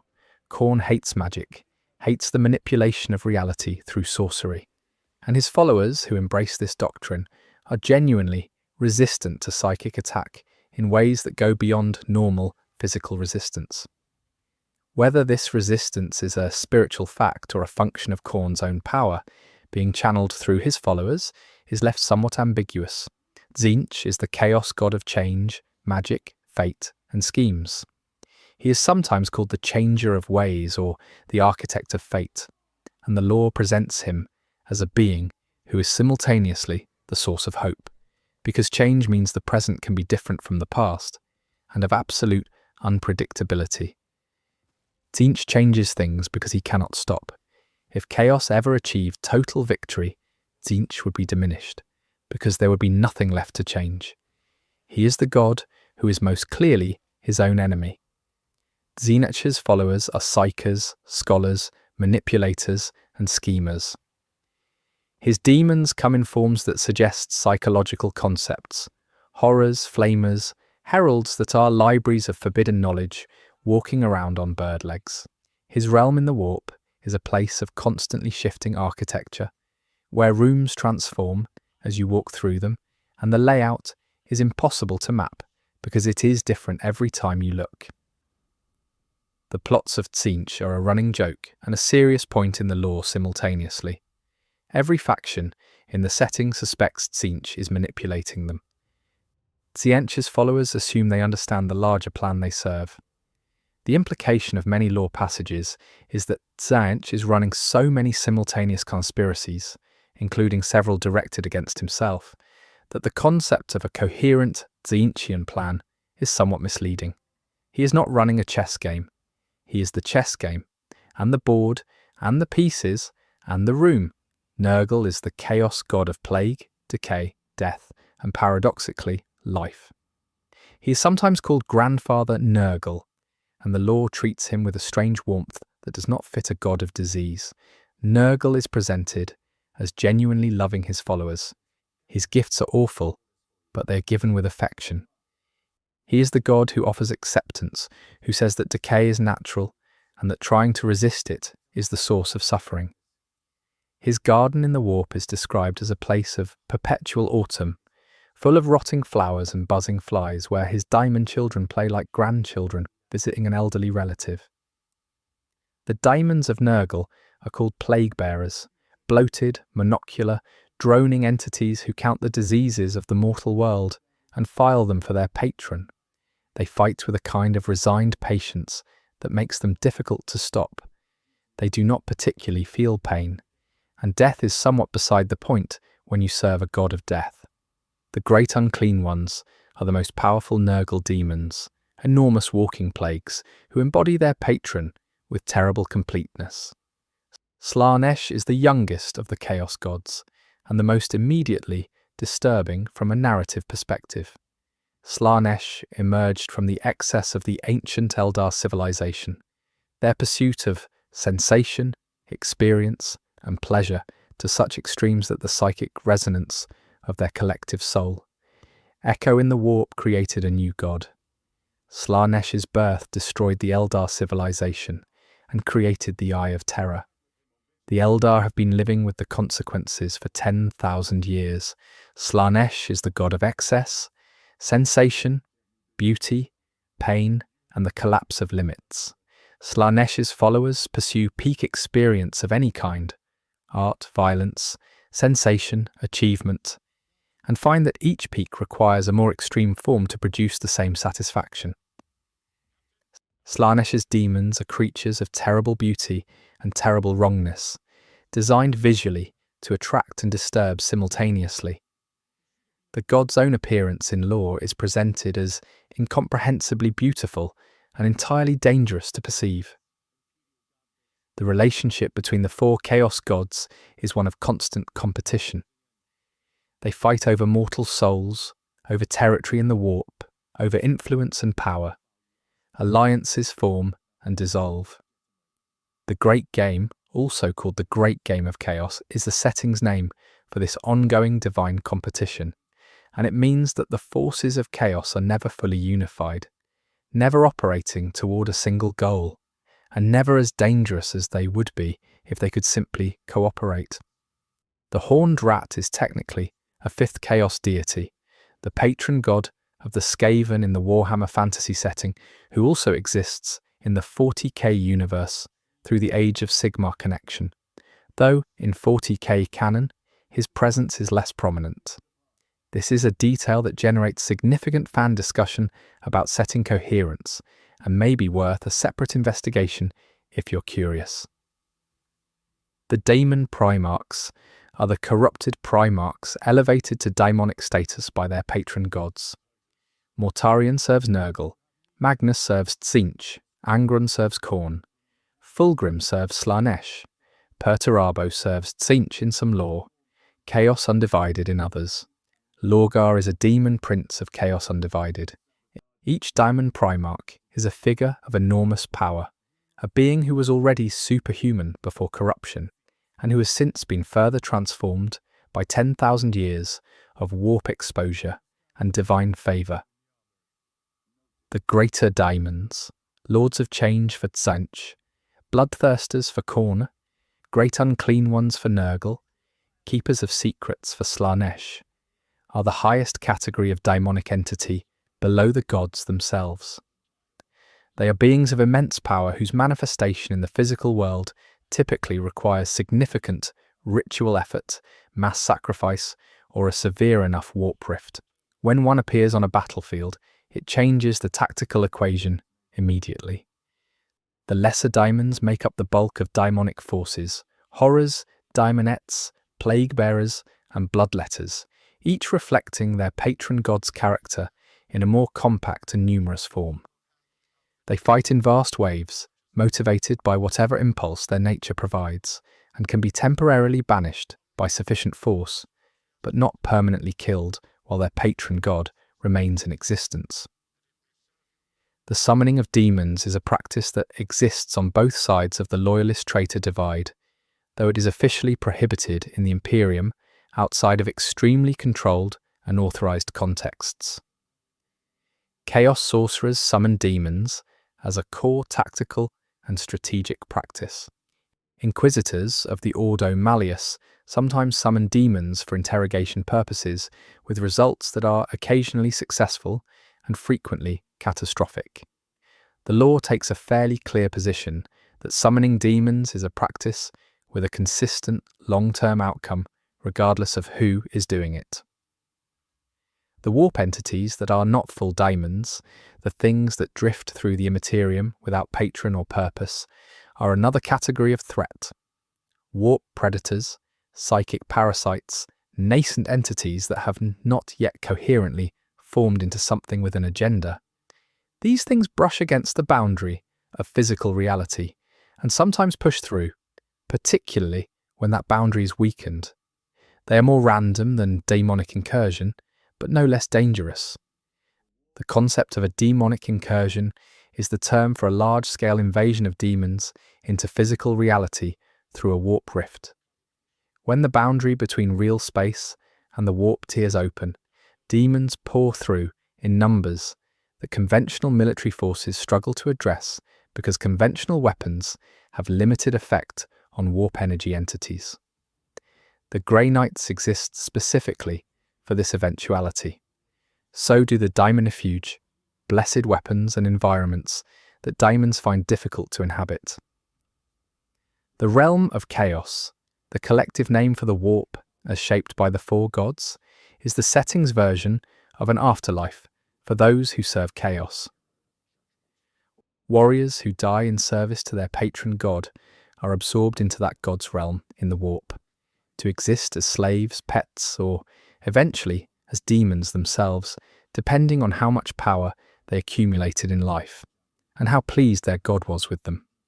The law does not present this as a comfortable eternity. It is existence, and it is in the service of a god who is an expression of appetite, but it is existence. For some followers, that is enough. The relationship between the chaos gods and free will is something the law plays with carefully. A mortal who turns to chaos is making a choice, but the chaos gods are actively manipulating the circumstances that lead to that choice. They corrupt, they tempt, they exploit weakness. Whether the follower is genuinely choosing or being herded toward a decision the god already knew they would make is one of the more philosophically interesting questions the setting raises. The immaterium's time doesn't flow the way physical reality's time does. The gods are aware of possible futures. Zench is implied to have knowledge of multiple timelines. This creates a strange dynamic where the chaos gods are both actively engaged in the present and already aware of certain future possibilities. The law does not fully resolve whether the gods are truly prescient or simply operating in a medium where the relationship between cause and effect is looser than in the physical world. The chaos gods are not ultimately interested in human civilization's continued existence as a value in itself. They want souls, they want emotion, they want the psychic resonance produced by suffering, joy, rage, and devotion. A dead civilization produces nothing. A dying civilization produces enormous quantities. This is the most honest expression of why the chaos gods do not simply destroy everything. They are farmers of experience, and slaughter is only the beginning of what they harvest. The mortal cultists who serve the chaos gods in the present day are the most numerous force in any daimonic army. They are not space marines. They are ordinary humans who have turned to chaos for 1,000 different reasons: desperation, ambition, ideology, coercion, or the simple accumulation of small corruptions over a lifetime. They are the first wave. They die in enormous numbers. Their deaths feed the gods and weaken the enemy, which from the gods' perspective is a perfectly acceptable outcome. The Chaos Space Marines interact with the demon hierarchy through their sorcerers, their demon princes, and their bargains with individual greater demons. The relationship is not exactly employer-employee, nor is it quite worship in the conventional sense. It is a transaction in which the Space Marine offers service and devotion and receives power, protection, and mutation, understanding that the transaction is tilted and that the god is getting the better end of it, but calculating that the benefits outweigh the risks.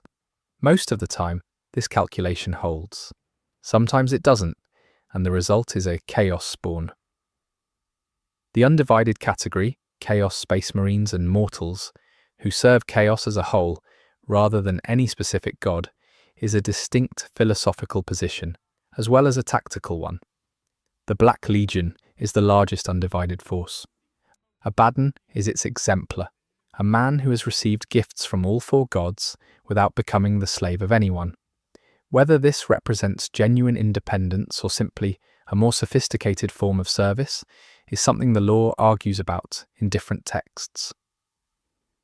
The Warpsmith is the chaos equivalent of the Space Marine Tech Marine, a warrior who has embraced the dark combination of machine and warp entity, melding mechanical engineering with demonic possession to produce weapons, vehicles, and demon engines. They are less interested in the spiritual care of machines than in the exploitation of them. binding demons into metallic shells to produce things that are alive and terrible. The Dark Apostles are the word-bearers priests, and by extension the de facto religious leadership of chaos cultists generally. They preach the primordial truth, the doctrine that the chaos gods are the genuine powers of the universe, and that the Emperor's Imperium is the lie. They conduct rituals, maintain morale, and serve as the connective tissue between the daimonic hierarchy and the mortal followers.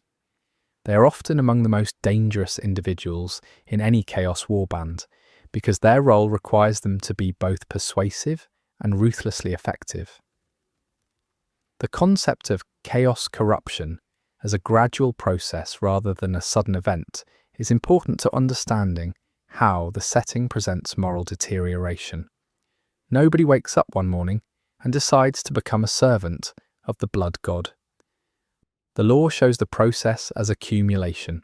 One compromise, one desperate act, one bargain that seemed reasonable at the time, each one making the next easier until the direction of travel is no longer reversible. This is presented as applying to individuals, chapters, and entire worlds. The chaos gods will exist as long as the warp exists, and the warp exists as long as there is any life in the universe that feels anything. They cannot be killed. They can be weakened. A god whose patron emotion is suppressed in the mortal realm loses power temporarily, but not eliminated. This makes the conflict with chaos fundamentally different from any other conflict in the setting. Orcs can potentially be destroyed as a species. Necrons can be shut down. Tyranids can potentially be starved. The chaos gods simply are, for as long as anything lives. The best summary of the chaos faction is that it is not really a faction in any coherent sense. It is a force, multiple forces, competing with each other as much as with their mutual enemies, united only by the common medium of the warp and the common characteristic of having turned away from the attempt to build something lasting. Chaos is entropy with a personality, or several personalities, none of them fully cooperative. Understanding that is the key to understanding why 10,000 years of war against it has produced neither victory nor defeat, only a long grinding stalemate that serves the gods perfectly. Chapter 5. The Eldar and the Aeldari. The Eldar, or the Aeldari, which is the name they use for themselves, are the oldest surviving civilization in the galaxy. They predate humanity's emergence from its homeworld by millions of years. They once spanned the galaxy with an empire that dwarfed anything the Imperium of Man has ever managed. They are, in the present day, a dying people on the edge of extinction, numbering in the billions where they once numbered in the trillions, scattered across the void in craft worlds and hidden ports, surviving through a combination of psychic mastery, ancient technology, and the kind of desperate discipline that comes from knowing exactly what carelessness costs. The fall of the Eldar is the central event of their history and their psychological landscape. The pre-fall civilization reached a point of such wealth, such comfort, and such mastery over their environment that large portions of the population turned to the pursuit of excess, pleasure, sensation, experience, taken to extremes that a species of powerful psychic beings can reach considerably further than humanity ever could. Over generations, the collective psychic resonance of their indulgences fed something in the warp. That something became Slaanesh. The birth of Slaanesh was not simply the emergence of a new chaos god. It was a psychic cataclysm that killed the majority of the Eldar population in an instant, their souls consumed by the newborn god, sucked into the warp before they had any chance to respond. The ones who survived were those who had been psychically isolated from the main civilization, those aboard the great craft worlds in deep space, those who had escaped to distant colonies, those who had turned to a specific ascetic philosophy called the path of the warrior and shielded themselves through discipline. The craft worlds, are the main setting for the Eldar faction. They are enormous city ships, artificial worlds, kilometers across, grown from a material called wraithbone, containing entire ecosystems and millions of inhabitants. Each craft world is a self-contained civilization with its own culture, its own fleet, and its own version of Eldar society, adapted to the conditions of survival in the void. The lore presents them as beautiful and melancholy, cities of great art and ancient tradition, knowing they are the last remnants of something much larger. Wraithbone is the material that underpins most Eldar technology. It is a psychically active substance grown from psychic energy, which means that Eldar technology is in a meaningful sense alive, shaped by the will of its creators, responsive to psychic command, and deeply connected to the spirit world of the Eldar. The lore contrasts this with the Imperium's mechanical approach to technology and suggests that each approach has profound implications for the civilizations that use it. The Infinity Circuits are the Eldar's solution to the problem of Slaanesh. When an Eldar dies, their soul, which is larger and more vivid than a human soul due to their psychic nature, would normally drift into the warp, where Slaanesh waits to consume it. To prevent this, every Eldar carries a psychic gem called a Spirit Stone, which captures their soul at the moment of death. The stones are then brought to the craft world's Infinity Circuit, a vast psychic network woven through the Wraithbone structure, where the soul joins the collective consciousness of all the craft world's honoured dead. In times of need, those souls can be called back into Wraithbone bodies, called Wraith Constructs. The Wraith Constructs are among the most visually distinctive elements of the Eldar military. The Wraithguard and Wraithblades are warrior constructs animated by the souls of the dead, armed with weapons of enormous destructive potential, and deployed under the guidance of a spirit seer who can commune with the soul inside. The Wraithlord is a larger version, a towering bipedal construct. The Wraith Knight is larger still, and operates with multiple souls in concert. They are used sparingly and with reverence, because using the dead as soldiers is not taken lightly, even in a civilization where the dead are still very much present in the circuit. The path is the social and spiritual system through which the craft world Eldar manage their psychic nature. The Eldar psyche is powerful enough that obsessive immersion in any emotional extreme could threaten to overwhelm it, to produce the kind of excess that caused the fall in miniature. The path is a system of focused discipline.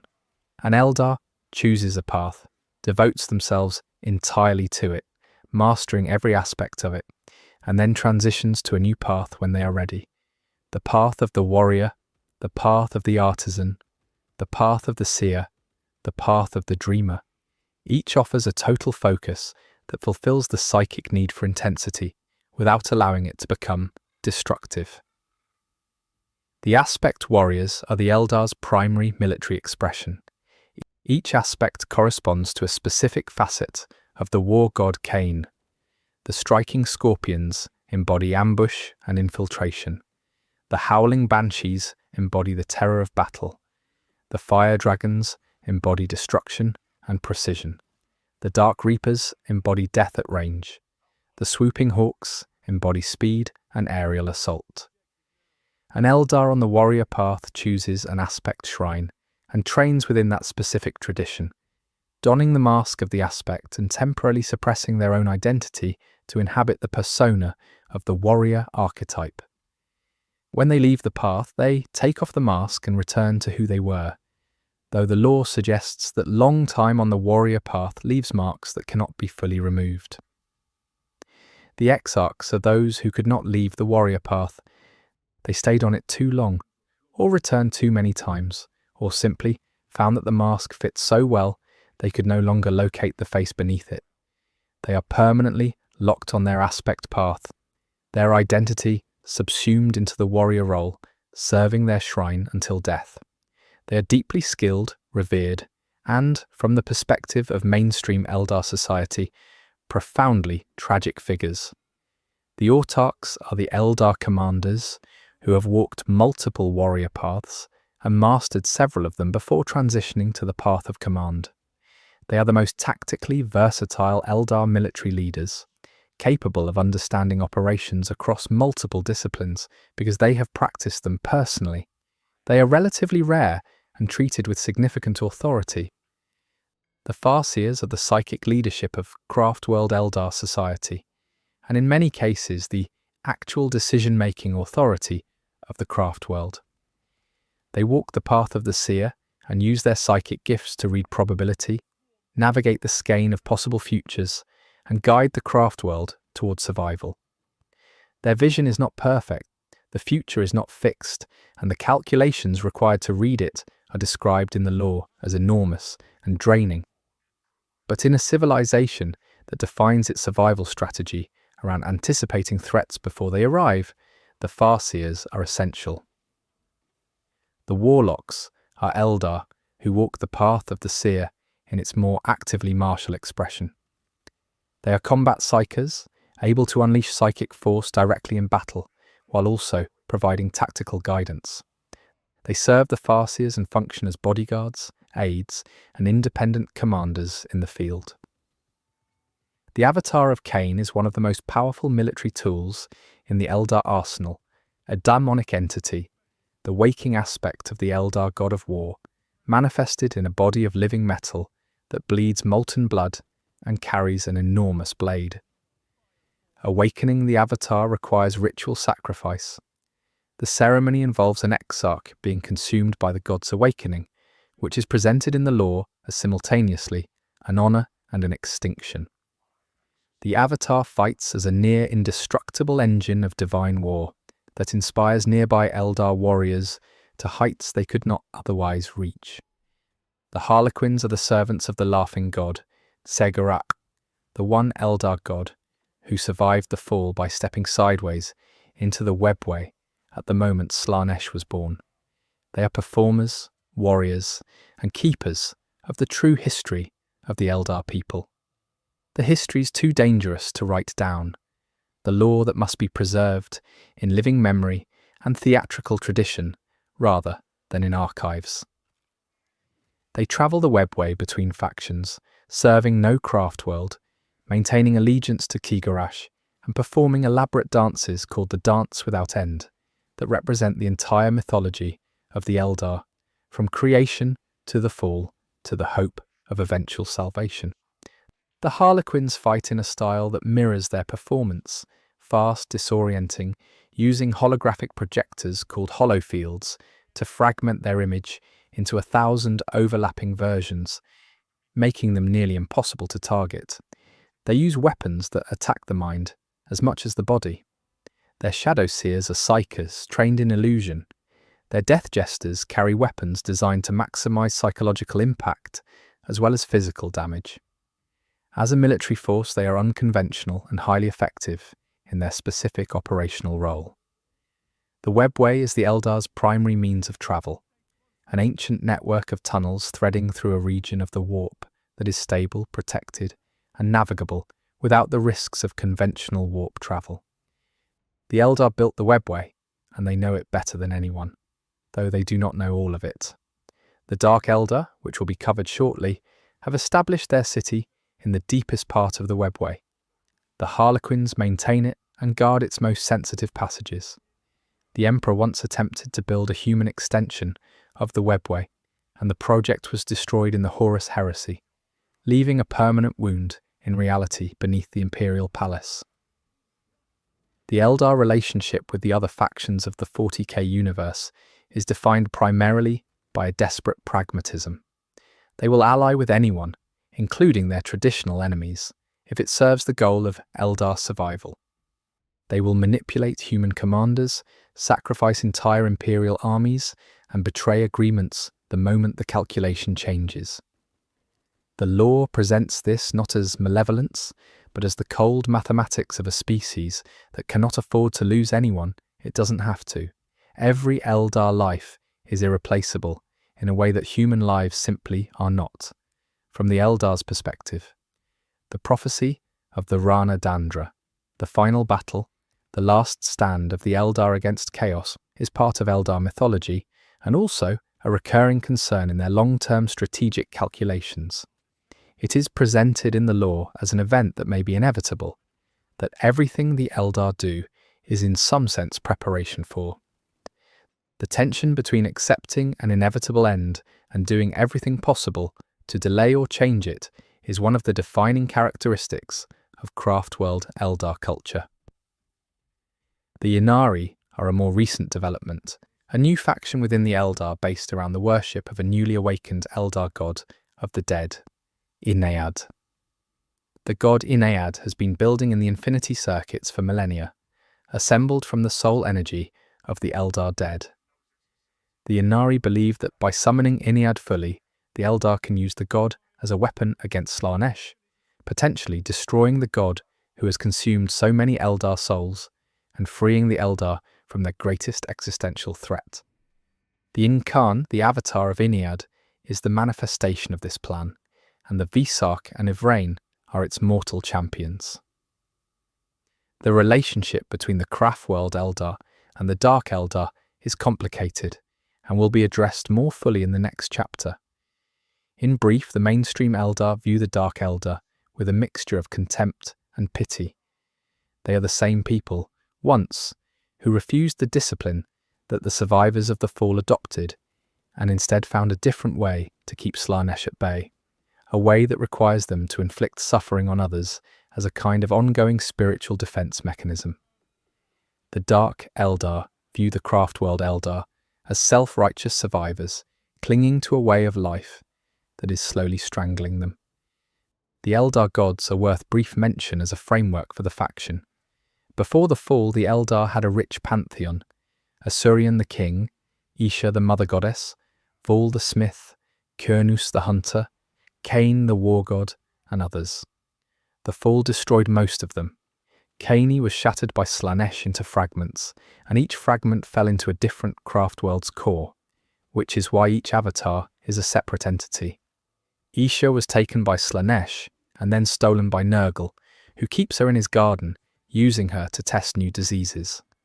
The lore suggests she is alive in Nurgle's realm, unable to escape, but also, through certain psychic channels, warning mortals of the diseases Nurgle creates. The Black Library is the hidden repository of the Harlequins, located in the most protected region of the Webway, containing knowledge of chaos that is too dangerous to allow into general circulation, but too important to destroy. Access is jealously guarded. Non-Eldar who have found the Black Library usually did so by accident, under Harlequin guidance, or at enormous personal cost. The library is relevant to most major anti-chaos efforts in the setting, because understanding chaos requires exactly the kind of knowledge it contains. The Eldar's technology is, in most areas, superior to the Imperium's, partly because of its age, partly because of its different fundamental basis in psychic engineering. Their weapons are precise where Imperial weapons are massive. Their ships are fast where Imperial ships are heavily armoured. Their armour provides flexible defensive fields rather than raw physical resistance. The lore does not present this superiority as making them automatically more effective in all contexts. Numbers, brutal firepower, and willingness to absorb casualties are things the Imperium has in abundance, and those qualities have their own tactical weight. The Eldar are dying. This is the bluntest statement the lore makes about them. Their birth rate is low. Their lifespan is long. Their losses in every battle are difficult to replace. They are caught between the need to fight, because every Eldar on a Craftworld requires defense to survive, and the need to avoid fighting, because each loss is a permanent reduction in their already inadequate population. Their strategic decisions are simultaneously sophisticated and desperate, informed by prophetic vision, but ultimately constrained by a shrinking pool of lives they can afford to spend. What makes the Craftworld Eldar compelling is the scope of their tragedy. They are not a faction that made simple mistakes. They are a people who built the greatest civilization the galaxy had ever seen, who let it collapse through accumulated excess and indulgence, and who have spent 10,000 years living with the consequences while trying to preserve what little remains. Their arrogance is real. They genuinely are better at many things than most other species, and the law doesn't pretend otherwise. But that arrogance is undercut at every turn by the knowledge of what it cost them, and by the grinding daily reality of survival. The Eldar are a meditation on the gap between what a civilization is capable of and what it chooses to do with that capability. They had everything.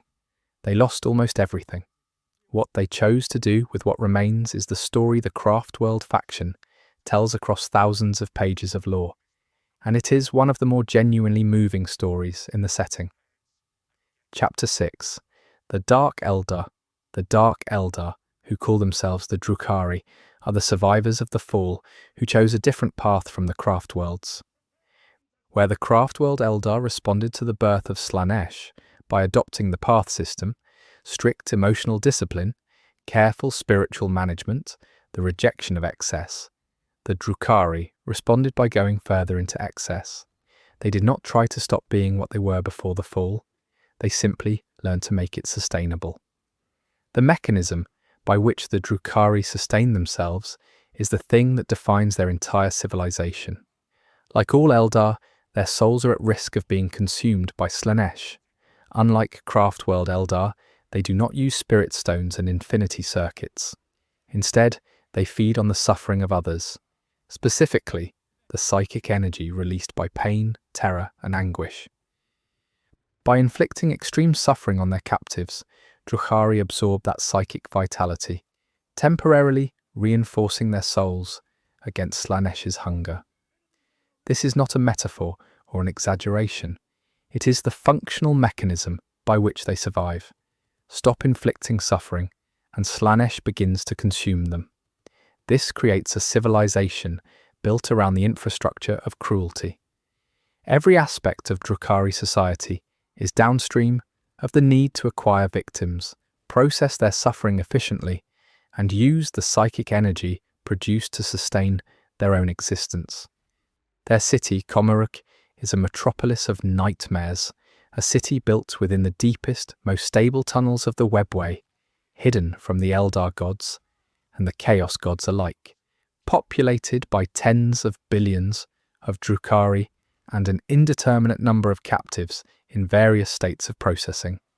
Komaruk is one of the most elaborately described locations in the entire 40K setting.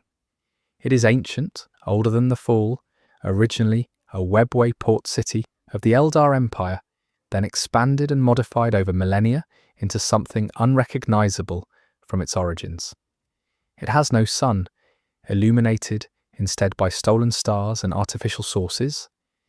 It has multiple interconnected subrealms called nodes, each with their own geography and governance. It has districts dedicated to specific crafts: torture, surgery, fashion, gladiatorial combat, art, weapons manufacture. It is a city of aesthetic extremism applied to suffering. The Cabals are the primary political and military units of Drukhari society. A Cabal is a hierarchy of warriors led by an Archon, a Drukhari lord who has accumulated enough power, cunning, and allies to maintain command of a significant organization. Cabals raid the mortal realm for captives and trade them, process them, or use them as labor. They compete with each other for territory in Komaruk, for access to raiding routes, and for political influence. The internal politics of the Cabals is essentially organized crime scaled to a civilization of billions. The Archons are the apex predators of Drukhari politics.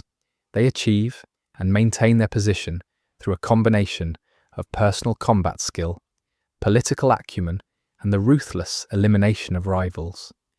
An Archon who shows weakness invites assassination. An Archon who shows too much strength threatens others and invites coalition. The equilibrium of Drukhari politics is a knife edge between sufficient dominance and sufficient restraint, maintained for long enough to conduct the raids necessary for the Archon's personal survival. The Homunculi are the Drukhari's artist surgeons, the practitioners of the faction's darkest knowledge. They are ancient, some have been practicing their craft since before the fall, and their mastery of flesh, pain, and biological engineering is without parallel in the galaxy. They can restore the dead to life, provided the soul has not fully departed. They can reshape bodies into new configurations that serve aesthetic or practical purposes. They can prolong suffering indefinitely. They are sought out by other Drukhari for both their medical services and their ability to provide the most refined forms of psychic harvest. The Homunculi Covens are semi-independent organizations that maintain some separation from the Cabal political structure. They sell their services across Comora, maintaining a kind of guild structure that allows them to operate without being formally subordinate to any Archon. The oldest Homunculi are things that have had so many body modifications over so many centuries that they are difficult to recognize as Drukhari at all. The lore presents their workshops and covens as places of horror that even other Drukhari approach with caution. The witch cults are the third pillar of Drukhari society, performers and gladiators who practice combat arts to extremes of refinement that the Cabal warriors, for all their skill, cannot match. The arenas of Comora are where the witch cults perform. Extraordinary spectacles of combat against captured warriors, aliens, enormous beasts, and each other, conducted before audiences who are watching for both entertainment and the psychic harvest of crowd emotion. The witches fight in minimal armor and with weapons designed for precision rather than mass damage. Razor-thin blades, whips, barbed nets, and devices that disable rather than kill because a disabled opponent suffers more and longer. Their combat style is acrobatic and improvisational, designed to be spectacular as well as lethal. In open warfare, they operate as shock troops, inserting into melee with speed that makes them difficult to respond to. The Hellions are the street gangs of Comora, relatively young Drukhari who ride skyboard vehicles through the city's upper spaces in packs, conducting raids and violence as both sport and survival mechanism. They are not formally affiliated with cabals in most cases, occupying the margins of Drukhari society. They are recruited into raiding parties for their speed and aggression. Their relationship with formal power structures is adversarial by default. The Reavers are a more organised version of the same concept, Drukhari jet bikers who conduct raids with precision and coordination, serving as fast cavalry equivalents in larger military operations. They are part of raiding parties rather than independent operators, embedded in the Cabal structure with more formality than Hellions. The Mandrakes are something else entirely, Drukhari who have been so thoroughly infused with shadow energy from the darkest regions of the webway that they exist partially between real space and the webway's shadow dimension. They can pass through shadows, emerge from darkness, and are extremely difficult to detect until they choose to be. They are presented in the lore as even more alien than typical Drukhari, their motivation less clearly legible, their relationship to the rest of Drukhari society unclear beyond the fact that they can be hired. The Dark Muses are figures from Drukhari mythology, semi-divine beings who represent specific extremes of the Drukhari aesthetic. They are worshipped not in a religious sense, but in the way that a culture worships its ideals, as aspirational figures, as the embodiment of what the Drukhari consider to be the highest expression of their nature. The Dark Muse of Pain, the Dark Muse of Shadows, the Dark Muse of Speed, each provides a framework for a specific cult or practice within Drukhari culture. The Scourges are warriors who have purchased extensive biological modification, wings, enhanced sensory organs, lightweight skeletons, to become aerial fighters. The cost of these modifications is significant, both financially and in terms of the physical process of obtaining them. The law suggests that the process of getting scourge modifications is not comfortable, and that the demand for the modifications is nevertheless high, because flight in Comora carries social cachet as well as tactical utility. The true kin is what the Drukhari call themselves to distinguish from the craft world Eldar, a claim to authentic Eldar identity, the assertion that the Drukhari preserved what the Eldar actually were before the fall, and that the craftworld Eldar's disciplined self-restriction is a corruption of their nature, rather than a survival of it. This is, predictably, not how the craftworld Eldar see it. The law presents both perspectives without adjudicating between them. The Lelith Hesprax problem is interesting. She is one of the most celebrated witches in all of Comora, a fighter of such extraordinary ability that she is a political figure as well as a warrior. She fights without weapons of any kind, relying on her physical capabilities alone. Her performances in the arenas draw the largest audiences and produce the most significant psychic harvests. She is also a personal associate of various powerful figures across Drukhari politics, making her simultaneously independent and deeply embedded in the power structure. The Vect problem is more significant, as Drubael Vect is or was the supreme overlord of Comora, a being who rose from slave origins to rule the greatest Drukhari city through schemes that played out over centuries. He is, in law, effectively the founder of Comora as it exists today. He has died and been resurrected multiple times, using his own homunculi allies to maintain continuity. His relationship to his own death is presented as a tactical tool. He sometimes allows assassination attempts to succeed because the political aftermath is useful to him. Whether he is currently ruling, nominally retired, genuinely dead, or orchestrating events from behind the scenes depends on which law source you're reading. The soul cages are devices that the Drukhari use to capture souls directly, not just to harvest the psychic energy of suffering, but to literally hold the soul in a container where it can be used, tormented, or preserved. This is presented as one of the more technically demanding and ethically absolute aspects of Drukhari practice. A soul held in a cage is available for extended harvest, the source of suffering without the limitation of a mortal body's endurance. The Drukhari relationship with death is complex. They can be restored if their body is too damaged to continue. Homunculi can reconstruct them, and as long as enough biological material survives, the personality and memories can be preserved. This creates an interesting dynamic in Drukhari society, where death is less final than it is for other factions, but also where the degradation of repeated reconstruction over centuries changes the individual in subtle and sometimes not subtle ways.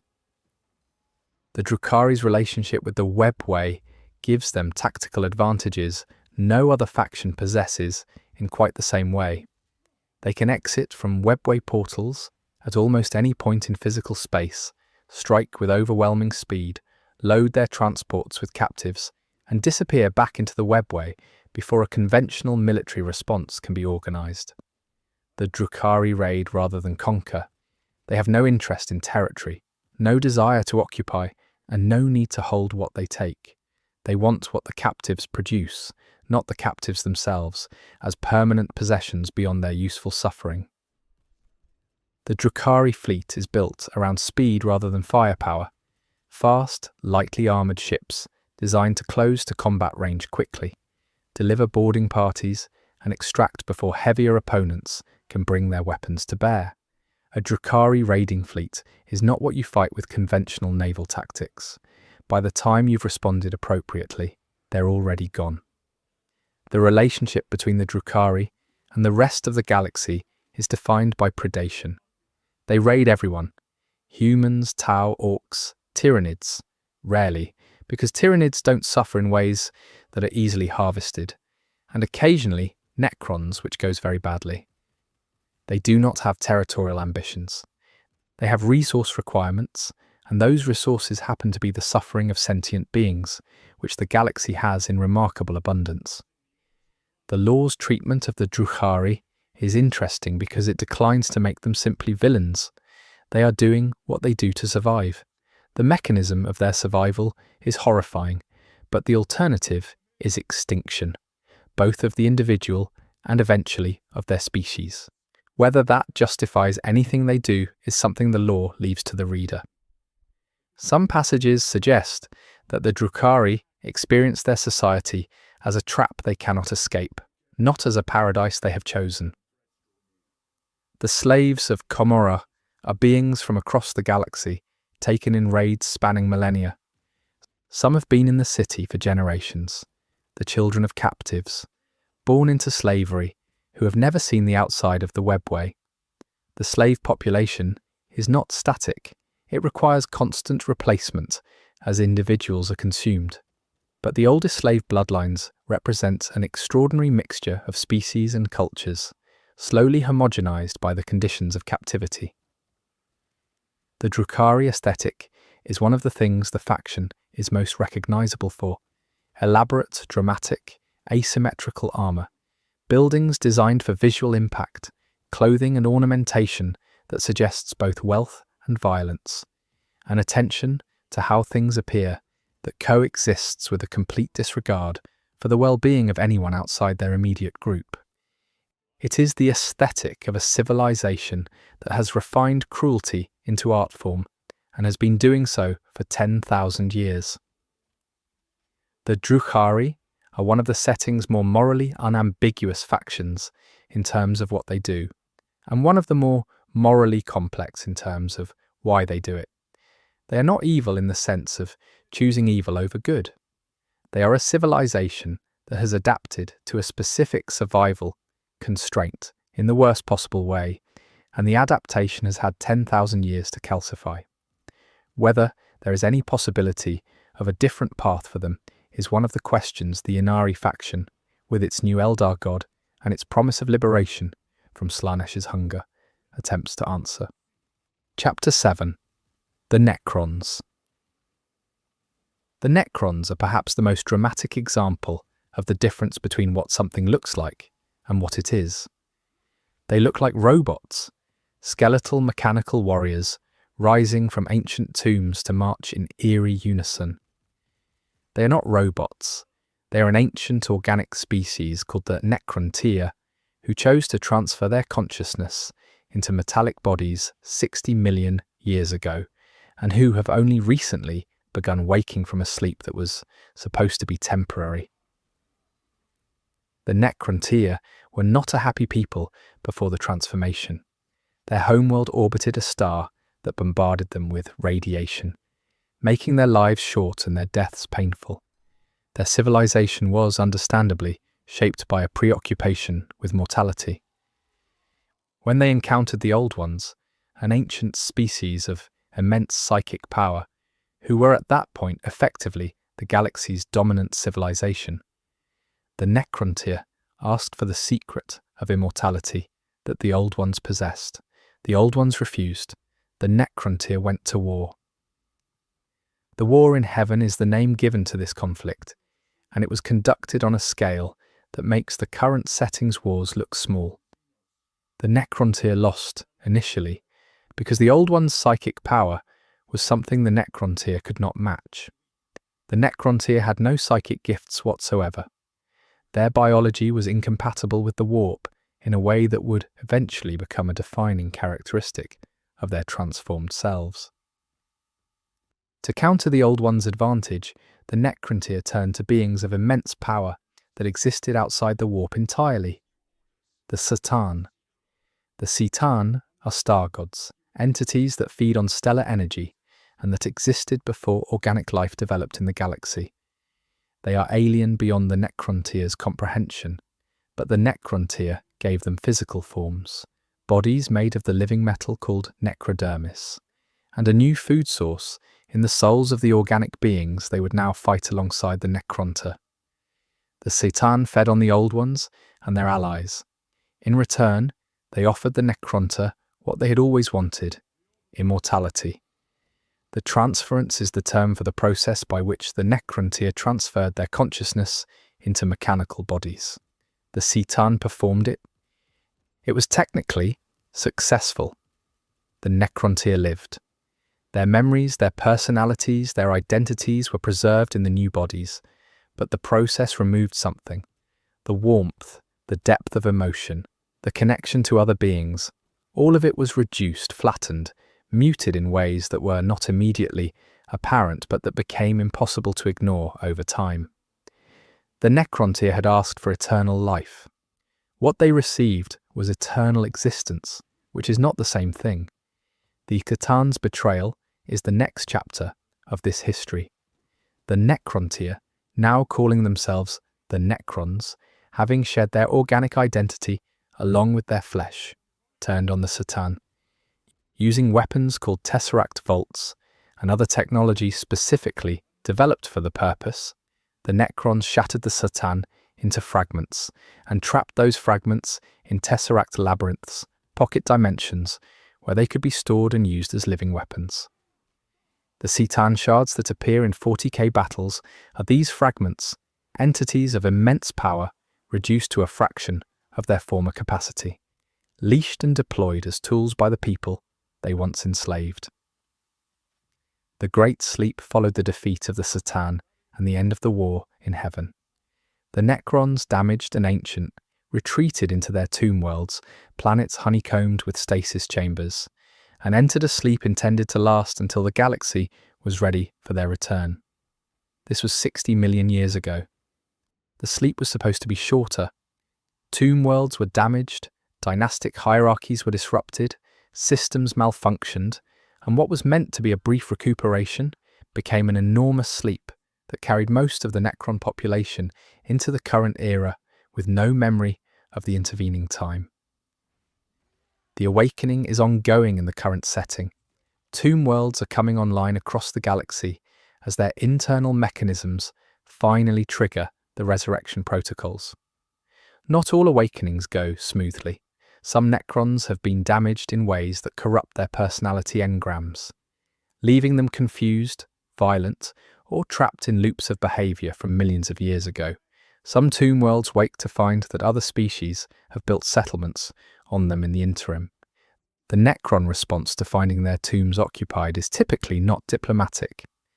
The dynasties are the political structure of Necron civilization, analogous to the noble houses of a galactic empire that was functioning 60 million years ago.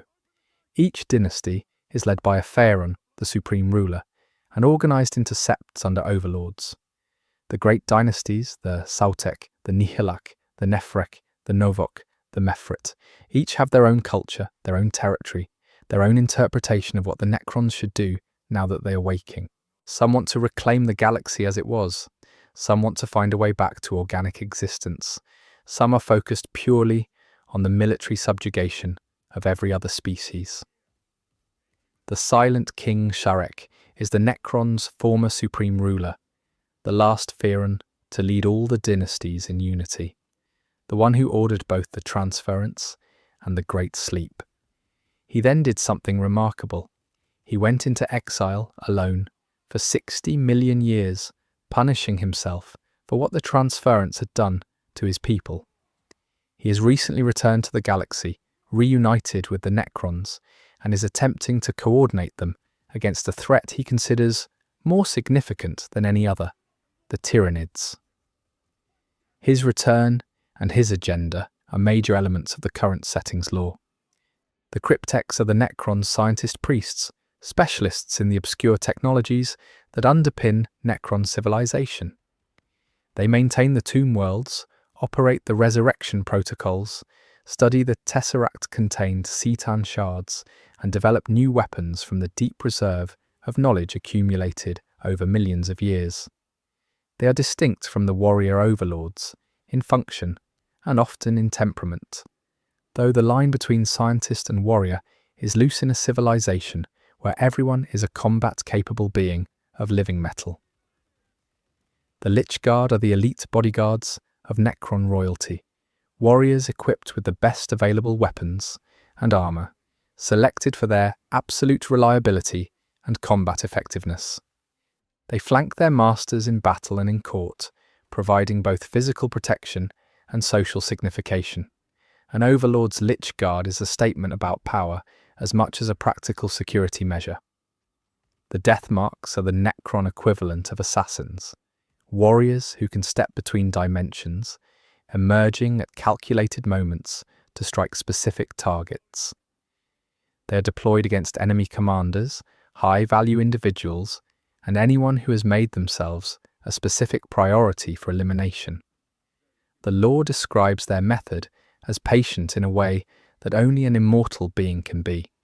They may observe their target for decades before selecting the moment to strike.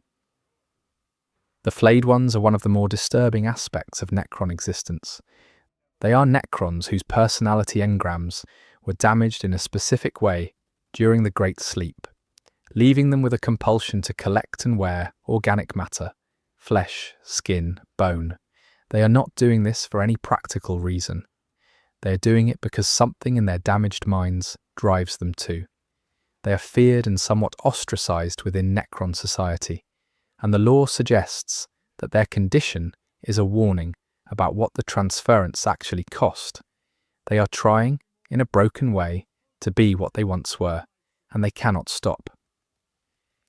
The Tomb Blades and Scarabs are the smaller, more automaton-like members of Necron armies, entities whose personality engrams are minimal or absent, functioning as drones rather than individuals. Scarabs in particular are small, numerous, and used for everything from maintenance to battlefield swarming. They are the utility units of Necron operations, present in enormous quantities when a tomb world is fully functional. The living metal that composes Necron bodies, necrodermis, has self-repairing properties. A Necron warrior who is damaged in battle can reconstruct itself from the materials available, provided it is not too thoroughly destroyed. This makes Necron armies extremely difficult to attrite through conventional means. Shooting them stops them temporarily, but if you do not push them off the battlefield, they will simply get back up. This property is one of the defining tactical characteristics of Necron forces and one of the more frightening experiences for opposing armies. The Tesseract-based weapons are another distinctive technology. The Tesseract Vault carries a Cetan shard directly into battle, deploying it as a living weapon under partial control. The Doomsday Arc projects beams of contained disintegration energy.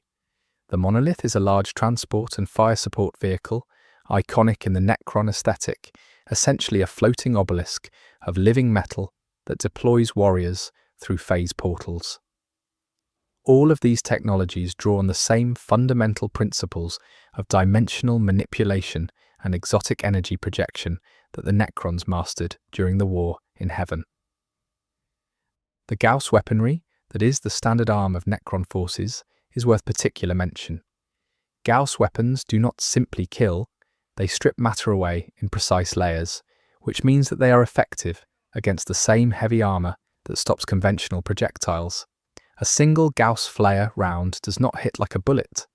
It removes whatever material it contacts, which is a fundamentally different problem for armor designers. The Void Dragon is one of the complete Cetan, not a shard, an entity of near incomprehensible power that the Necrons apparently could not shatter, and which the Emperor of Mankind dealt with at some point in prehistory, imprisoning it beneath the surface of Mars. The Adeptus Mechanicus's machine god is in some lore passages suggested to be the Void Dragon. If accurate, this means the most powerful technological faction of the Imperium is inadvertently worshipping a caged alien god that the Necrons have a reason to eventually come for. This is presented as an unresolved lore bomb. The relationship between the Necrons and organic life in the current setting is not uniformly hostile. The Silent King's agenda of confronting the Tyranid threat has produced tactical alignments with the Imperium and even, in some instances, with the Eldar. The dynasties have different policies. Some exterminate on sight, some negotiate, some observe. Individual overlords make the decisions for their septs, and those decisions are not coordinated by any central authority. A peaceful interaction with one Necron overlord does not predict the behavior of another. The Necron-Eldar historical relationship is particularly fraught because the Eldar, or their ancestors, were created by the Old Ones as psychic weapons against the Necrons during the war in heaven. The Necrons' hatred of psychers and their general antipathy toward beings who use the warp is in part a deep memory of a war fought against psychic entities 60 million years ago. The Eldar, for their part, are aware that the Necrons predate them by an enormous margin and regard them as a different kind of existential threat from anything else in the galaxy. The Necron awakening and the Tyranid invasion are, according to the Silent King's calculations, connected problems, because the Tyranids consume all biological life, which would eliminate the soul-generating capacity of the galaxy, which would, over time, starve the Chaos Gods and potentially destabilize the warp in ways that would threaten even the Necrons in their tombs. This calculation is one of the more interesting strategic frameworks in the current setting because it suggests that the Necrons have a stake in biological life survival, even though they themselves are no longer biological. The question of whether the Necrons can reverse the transference, whether they can return to organic existence, is one that the lore does not answer definitively. Some dynasties pursue this goal. The Silent King's exile was partly motivated by guilt over what the transference cost. The cryptecs who research this question have been working on it for millions of years, without resolution. The lore suggests that it may be impossible. The lore also suggests that the question's persistence is itself meaningful. The Necrons are, at their most fundamental level, a story about the price of getting what you want. The Necrontyr wanted immortality more than anything. They received it, and the cost was everything else that made them what they were. They exist forever now, unchanged and unchosen, in metal bodies across a galaxy that has moved on 60 million years without them, wondering if the exchange was worth it. The lore does not answer this. It is not clear that the Necrons, stripped of some of the emotional depth that made the question urgent, can still fully feel why it matters. Chapter 8. The Orcs. The Orcs are not a civilization in the way most other factions in Warhammer 40K are civilizations. They are more like a force of nature, wearing the aesthetic of civilization.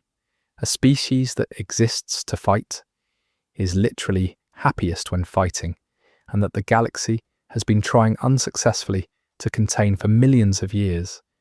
They are simultaneously the setting's most comic faction and one of its most genuinely terrifying, once you understand what they actually are. The Orcs are not a single unified empire. They are a species, the most numerous species in the galaxy, according to most lore sources, whose biological imperative is war. An orc without a fight is an orc who is bored, and a bored orc is an orc causing trouble. When orcs gather in large enough numbers around a leader strong enough to direct them, they form a massive military migration that can consume entire star systems. The word is both a war cry and a technical term in the lore. The biology of the orcs is one of the setting's more interesting world-building elements. Orcs are not born in the conventional sense. They reproduce through spores, biological packets released when an orc is injured or killed, which drift into soil and eventually germinate into new orcs and the various organisms the orc ecosystem requires. This means that killing orcs in sufficient numbers on a planet will seed that planet with orc spores, which will eventually produce more orcs. The Imperium has identified planets where this has happened and where the orc population has been growing unchecked for centuries, simply because the original orc incursion was repelled rather than eradicated at the spore level. The spore system also produces Gretchen and snotlings, smaller, weaker organisms that serve the orcs in various capacities. Gretchen are the orc equivalent of menials, numerous, relatively smart by orc standards, used as labour, cannon fodder, and frequently kicked for entertainment. Snotlings are smaller still, essentially feral but sometimes used as swarms or for specific low-grade tasks. The entire orc ecosystem is self-sustaining in ways that make them one of the setting's most ecologically robust species. The orc psychic field, called the Wa-Ah-Ah energy, or sometimes just referred to as their Gestalt psychic presence, is what makes orc technology work. Orc machinery should not work. The guns are often poorly constructed, the engines are held together by good intentions and bad welding, and the ammunition is frequently improvised. But they work most of the time, because enough orcs believe they will work, and orc belief produces genuine psychic energy that makes the belief true. This is presented in the lore as simultaneously comedic and deeply unsettling. The implication of the orc psychic field is that orc technology becomes more effective as more orcs gather. A single orc's weapons are unreliable. 100 orcs' weapons work better. A wag of millions of orcs is producing enough collective psychic force that their ramshackle technology performs with unsettling effectiveness. The biggest orc guns work partially because every orc within range believes they should, and that belief has physical consequences. The social structure of orcs is simple and determined entirely by physical size. The biggest orc is the boss. If you are bigger than the boss, you become the boss, typically by hitting the previous boss with something heavy until he stops being the boss. This is not metaphorical. Orc society is a continuous meritocracy of violence, and the meritocracy is sorted exclusively by the ability to win fights. An orc who wins enough fights gets more food, more respect, and literally grows larger, because orcs continue growing throughout their lives as long as they're getting adequate nutrition and exercise. The war boss is the orc who has risen far enough through the hierarchy of violence to command a significant warband. A war boss who can keep winning, or can create a sufficiently compelling reason for other orcs to follow, can grow their warband into a Wah. The Wah is not simply a large army. It is a psychic event, a resonance of combined orc enthusiasm for violence that begins to generate its own momentum, attracting more orcs from across the region and building toward a scale that planetary defense systems are designed around. The war bosses are the largest orcs, sometimes reaching 3 or 4 meters in height after decades of growth. The very oldest and most successful war bosses are essentially superhuman in size and strength, beings who have survived long enough and eaten enough and won enough fights to become creatures of genuinely monstrous capability. The record of trying to deal with a war boss by direct confrontation is not encouraging. The knobs are the war boss's inner circle, large, experienced orcs who have survived enough to accumulate status and equipment, who serve as officers in the Wah structure. They are not officers in any formal sense. They are simply the biggest orcs below the war boss, which means they have the most influence. They maintain discipline among the rank and file primarily by hitting things. The boys are the main fighting force, standard orc warriors in mismatched armor with choppers and shooters. They are enthusiastic, aggressive, and not particularly accurate, but they are present in such numbers that accuracy is less important than sheer volume.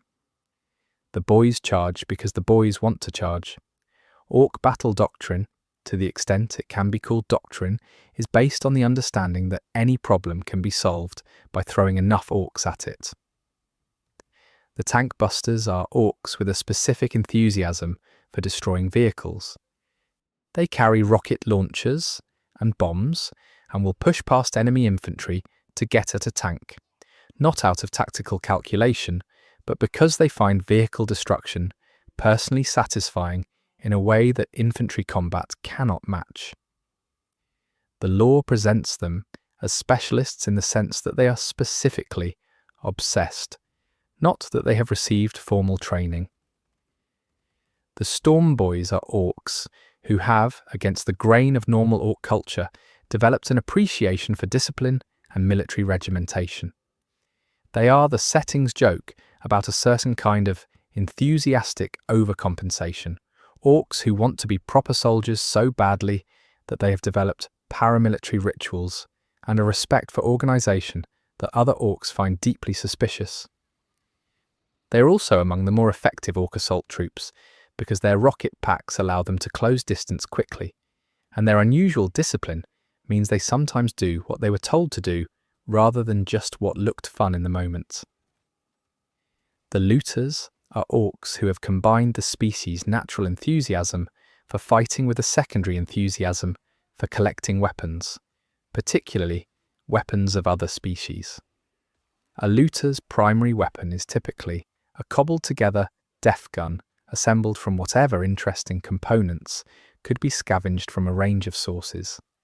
The guns are enormous, highly variable in output, and the looter is deeply emotionally attached to them in ways that are approximately parallel to how the mechanicus feels about their equipment.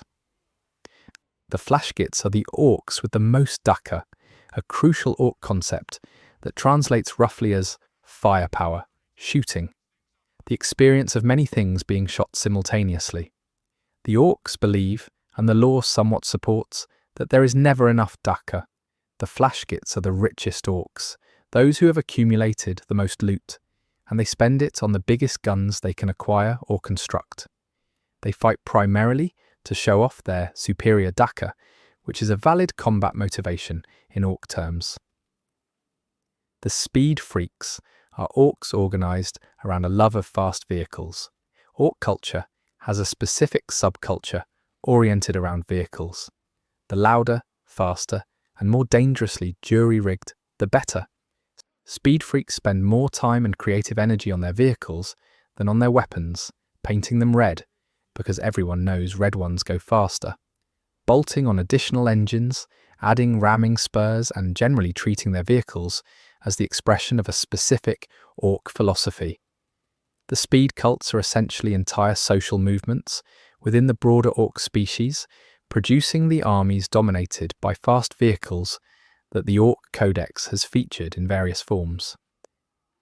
The Cult of Speed and the Goths are two contrasting orc clans that illustrate the range of orc culture. The Goths are the most intense, close combat-focused clan. They consider all the fascination with vehicles and guns to be a distraction from the pure pleasure of hitting things with other things. They favour black armour and personal melee combat to an almost philosophical degree. The Cult of Speed is the opposite pole. They favour vehicles, speed, and a kind of reckless engagement with everything that moves quickly. Other clans, the Bad Moons with their wealth fixation, the Death Skulls with their looting, the Blood Axes with their tactical awareness, fill in the space between these extremes. The Mech Boys are the Orc Engineers, orcs with a specific biological orientation toward machinery, a warp sense for how mechanical things should work that manifests as an almost instinctive mechanical ability. They build the Warg's vehicles, maintain its guns, and construct the truly enormous devices that distinguish a large Warg from a small one. A Mech Boy's workshop is a place of controlled chaos, with half-assembled vehicles, cannibalized equipment, and ongoing experiments that may or may not explode before they are finished. The Pain Boys are the orc equivalents of surgeons, orcs who have developed an enthusiasm for cutting things open and putting things back together, applied to both machinery and other orcs. Their medical procedures are not pleasant, and their success rate is ambiguous at best, but they are the only medical practitioners available in an orc Warg, and they are capable of battlefield repairs that keep orc warriors functional. Their patients sometimes emerge from treatment improved. Sometimes they emerge from treatment different in ways that are hard to categorize. Sometimes they don't emerge at all. The Weird Boys are the Orc Psychers, orcs through whom the collective Wah energy channeled by a large gathering of orcs can produce genuine psychic power. A weird boy standing in the middle of a large Wah is essentially a lightning rod for the combined psychic output of potentially millions of orcs, which he then discharges through his head in ways that are not reliably controlled. The results include blasts of pure Wah energy, spontaneous teleportation, and occasional catastrophic self-destruction that tends to also destroy whatever was nearby. Being a weird boy is not a vocation chosen freely. It is a biological destiny that the orc himself might prefer to avoid if he could. The beast was an event in orc history, specifically an attack on Terra itself, led by an orc warlord of unprecedented size and power. The beast, in the lore that covers that era, led an assault that came closer to destroying the Imperium than almost anything else in its history, including the Horus Heresy. The campaigns fought to defeat the beast are covered in a series of novels that depict the Imperium in desperate, almost broken condition. The fact that an orc leader could bring the Imperium to that point is a data point the lore uses to establish what the maximum expression of orc military potential looks like. The Gargants and Stompers are the orc equivalent of Titans, enormous walking machines built by mech boys, animated by Gork and Mork's blessing, and crewed by orcs who ride inside them to battle. They are not precision instruments. They are enormous and loud and enthusiastic about destroying things. The Gorkanaut and Morkanaut are smaller personal walker vehicles built by mech boys who want their own mechanical avatar. The Stomper is slightly smaller than a full Gargant, but still building scale. Gork and Mork are the orc gods, two divine principles that the orcs believe in with absolute sincerity. Gork is cunning but brutal. Mork is brutal but cunning. The orcs are not entirely certain which is which, and the disagreement generates its own subculture of religious violence within orc society. Both are believed to be literally present in the Waha energy, guiding or expressing their approval of the violence. Whether Gork and Mork are genuine warp entities, and some lore passages suggest they might be, is not definitively resolved. The Orc invasion of Armageddon is one of the most significant military campaigns in recent 40K history. The warlord Gazgakul Thraka led two separate wargs against the hive planet Armageddon, and the campaigns produced some of the setting's most iconic military lore. Gazgakul is currently conducting his third War somewhere in the galaxy. He is one of the few orc leaders to have his head completely blown off by a space marine, and then been restored by his pain boy, and continued. He may or may not have received divine inspiration from Gork and Mork. His behaviour following his restoration suggests something changed about how he approaches things. The question of whether the orcs are dangerous in an existential sense is answered differently depending on which lore source you consult. On one hand, they have never coordinated a truly unified galactic assault and show no signs of developing the organisational capacity to do so. On the other hand, they are the most numerous species in the galaxy. They are functionally impossible to exterminate at the species level, and the size of their potential is limited only by the size and charisma of the individual war boss who can assemble them. A large enough has always eventually burned itself out, either from internal conflict or from running out of enemies. But the lore suggests that the right war boss, in the right conditions, could assemble something that would not burn out before it destroyed everything. The orcs are the setting's most exuberant faction. They enjoy what they do. They fight because fighting is fun, and they like winning, and even losing is not that bad if the fight was good enough. This sets them apart from every other faction in a setting defined by suffering, duty, and existential desperation. The orcs are not in despair. They are not burdened by history or worried about the future. They are here, right now, and right now there are things to fight, which is all they have ever wanted. The most uncomfortable implication of the Orc faction is the one the lore gestures at occasionally, without fully stating. The Orcs might be exactly right about the nature of the 40K universe. In a galaxy where war is eternal and unending, where every civilization is defined by its military capacity and its willingness to spend lives in conflict, where peace is always temporary and violence is always the final argument, in that galaxy, the Orcs' adaptation might be the only one that is truly sustainable. They never win completely. They never lose completely. They just keep fighting, and they're fine with that. And they will keep being fine with that forever. Chapter 9. The Tau Empire. The Tau are, by the standards of the Warhammer 40K setting, a young civilization. They have been a spacefaring species for only a few thousand years, compared to the tens of thousands of years of the Imperium, the tens of millions of years of the Necrons, and the billions of years that various other entities have been operating in the galaxy. They are also, by most accounts, the most optimistic species in the setting.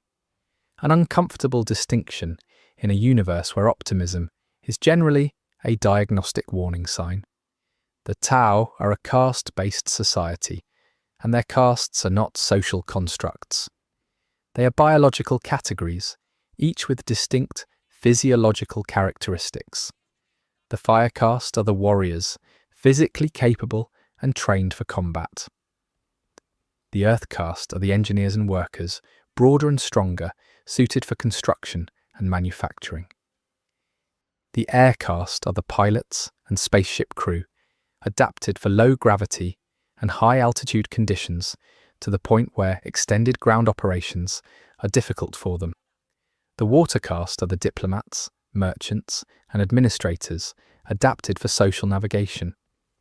The ethereals are the governing caste, whose biological difference from the others is subtle, but whose authority is unquestioned. The ethereals are perhaps the most mysterious element of Tau society. They appeared at a specific moment in Tau history, when the Tau castes were about to destroy each other in civil war, and their intervention ended the conflict. They are revered and obeyed by all other castes with a completeness that goes beyond political authority. The lore suggests, without definitively stating, that there may be a biological mechanism underpinning this obedience, a pheromonal or psychic influence that the ethereals project. Whether the ethereals are aware of this mechanism or use it deliberately is something the lore presents as a question mark at the heart of Tau civilization.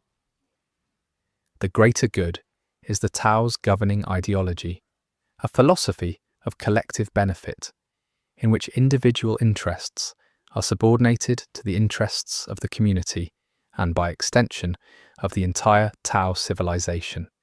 It is a genuinely collaborative philosophy, at least within Tau society, and it extends to their relationships with other species in a limited but real way.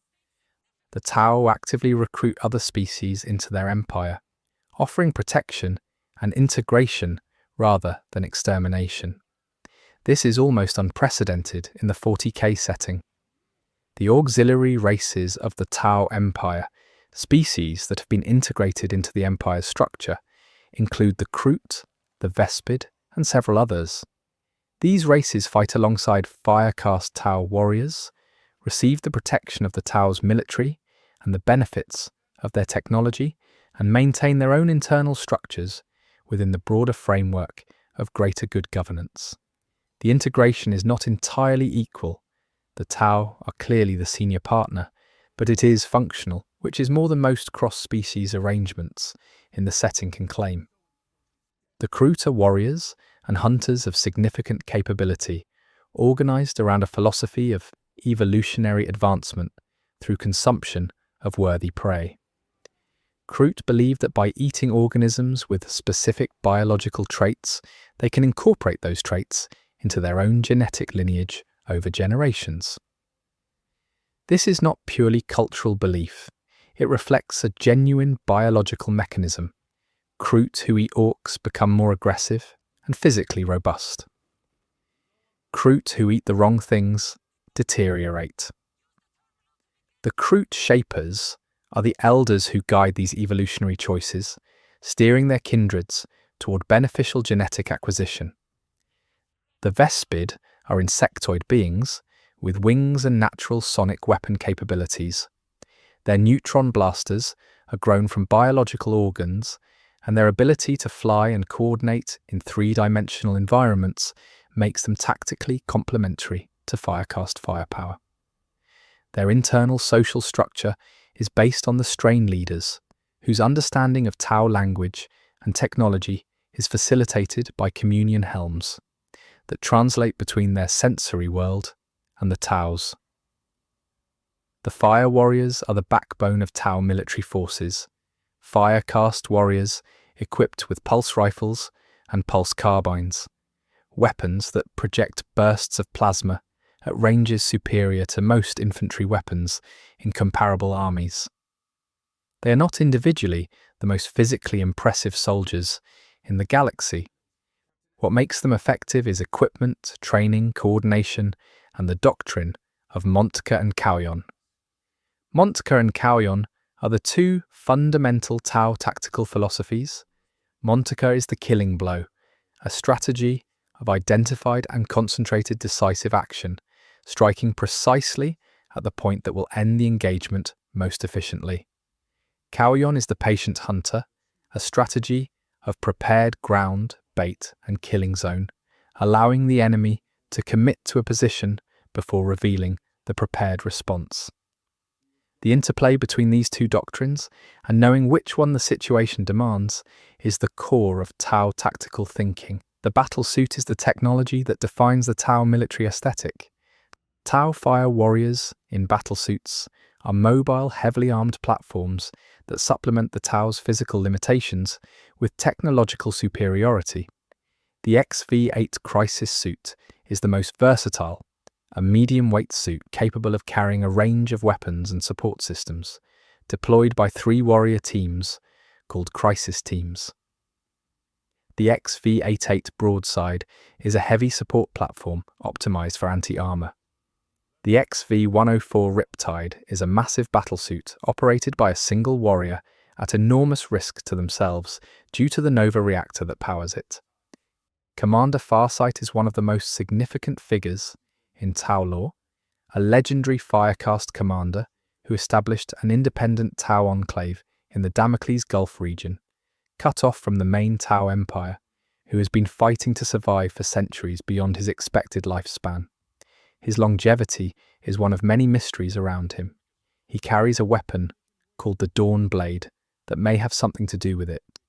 He has also, according to some lore passages, begun to perceive the reality of chaos, something that the Tau's psychic near absence is supposed to make them immune to, and his response to that perception has shaped his entire independent faction. The Tau's relationship with the warp is one of the setting's more interesting asymmetries. Tau are one of the few species with almost no psychic presence in the warp. Their souls barely register. The Chaos gods essentially cannot perceive them. This means that chaos corruption, which is the most significant long-term threat to every other intelligent species in the galaxy, is almost completely irrelevant to the Tau in most circumstances. The lore uses this as both a tactical detail. Tau forces are practically immune to psychic attack, and as a broader comment on the Tau's possible long-term viability in a galaxy being consumed by chaos. The Tau sphere expansions are the successive waves of Tau territorial expansion. There have been 6 so far in the setting's timeline. Each sphere has pushed the boundaries of Tau territory, encountered new species and challenges, and produced new military doctrine and technology. The 4th sphere expansion is particularly notable for having gone catastrophically wrong. The expansion fleet was destroyed by a warp anomaly, which should have been safe given the Tau's minimal warp presence, but instead produced something deeply disturbing that the lore suggests might have been a manifestation of the Tau's collective psychic desperation in the moment of near extinction. The Onva and the Ethereal Supreme Council are the political apex of the main Tau Empire, the highest tier of the governing caste, who direct the civilization's long-term strategy. They are presented in the lore as genuinely idealistic, or at least idealistic enough that the distinction from genuine idealism is not always visible from outside. Whether the greater good, as practiced by the ethereals, is truly the collaborative philosophy it presents itself as, or whether it is a more sophisticated form of central control, is one of the law's running ambiguities.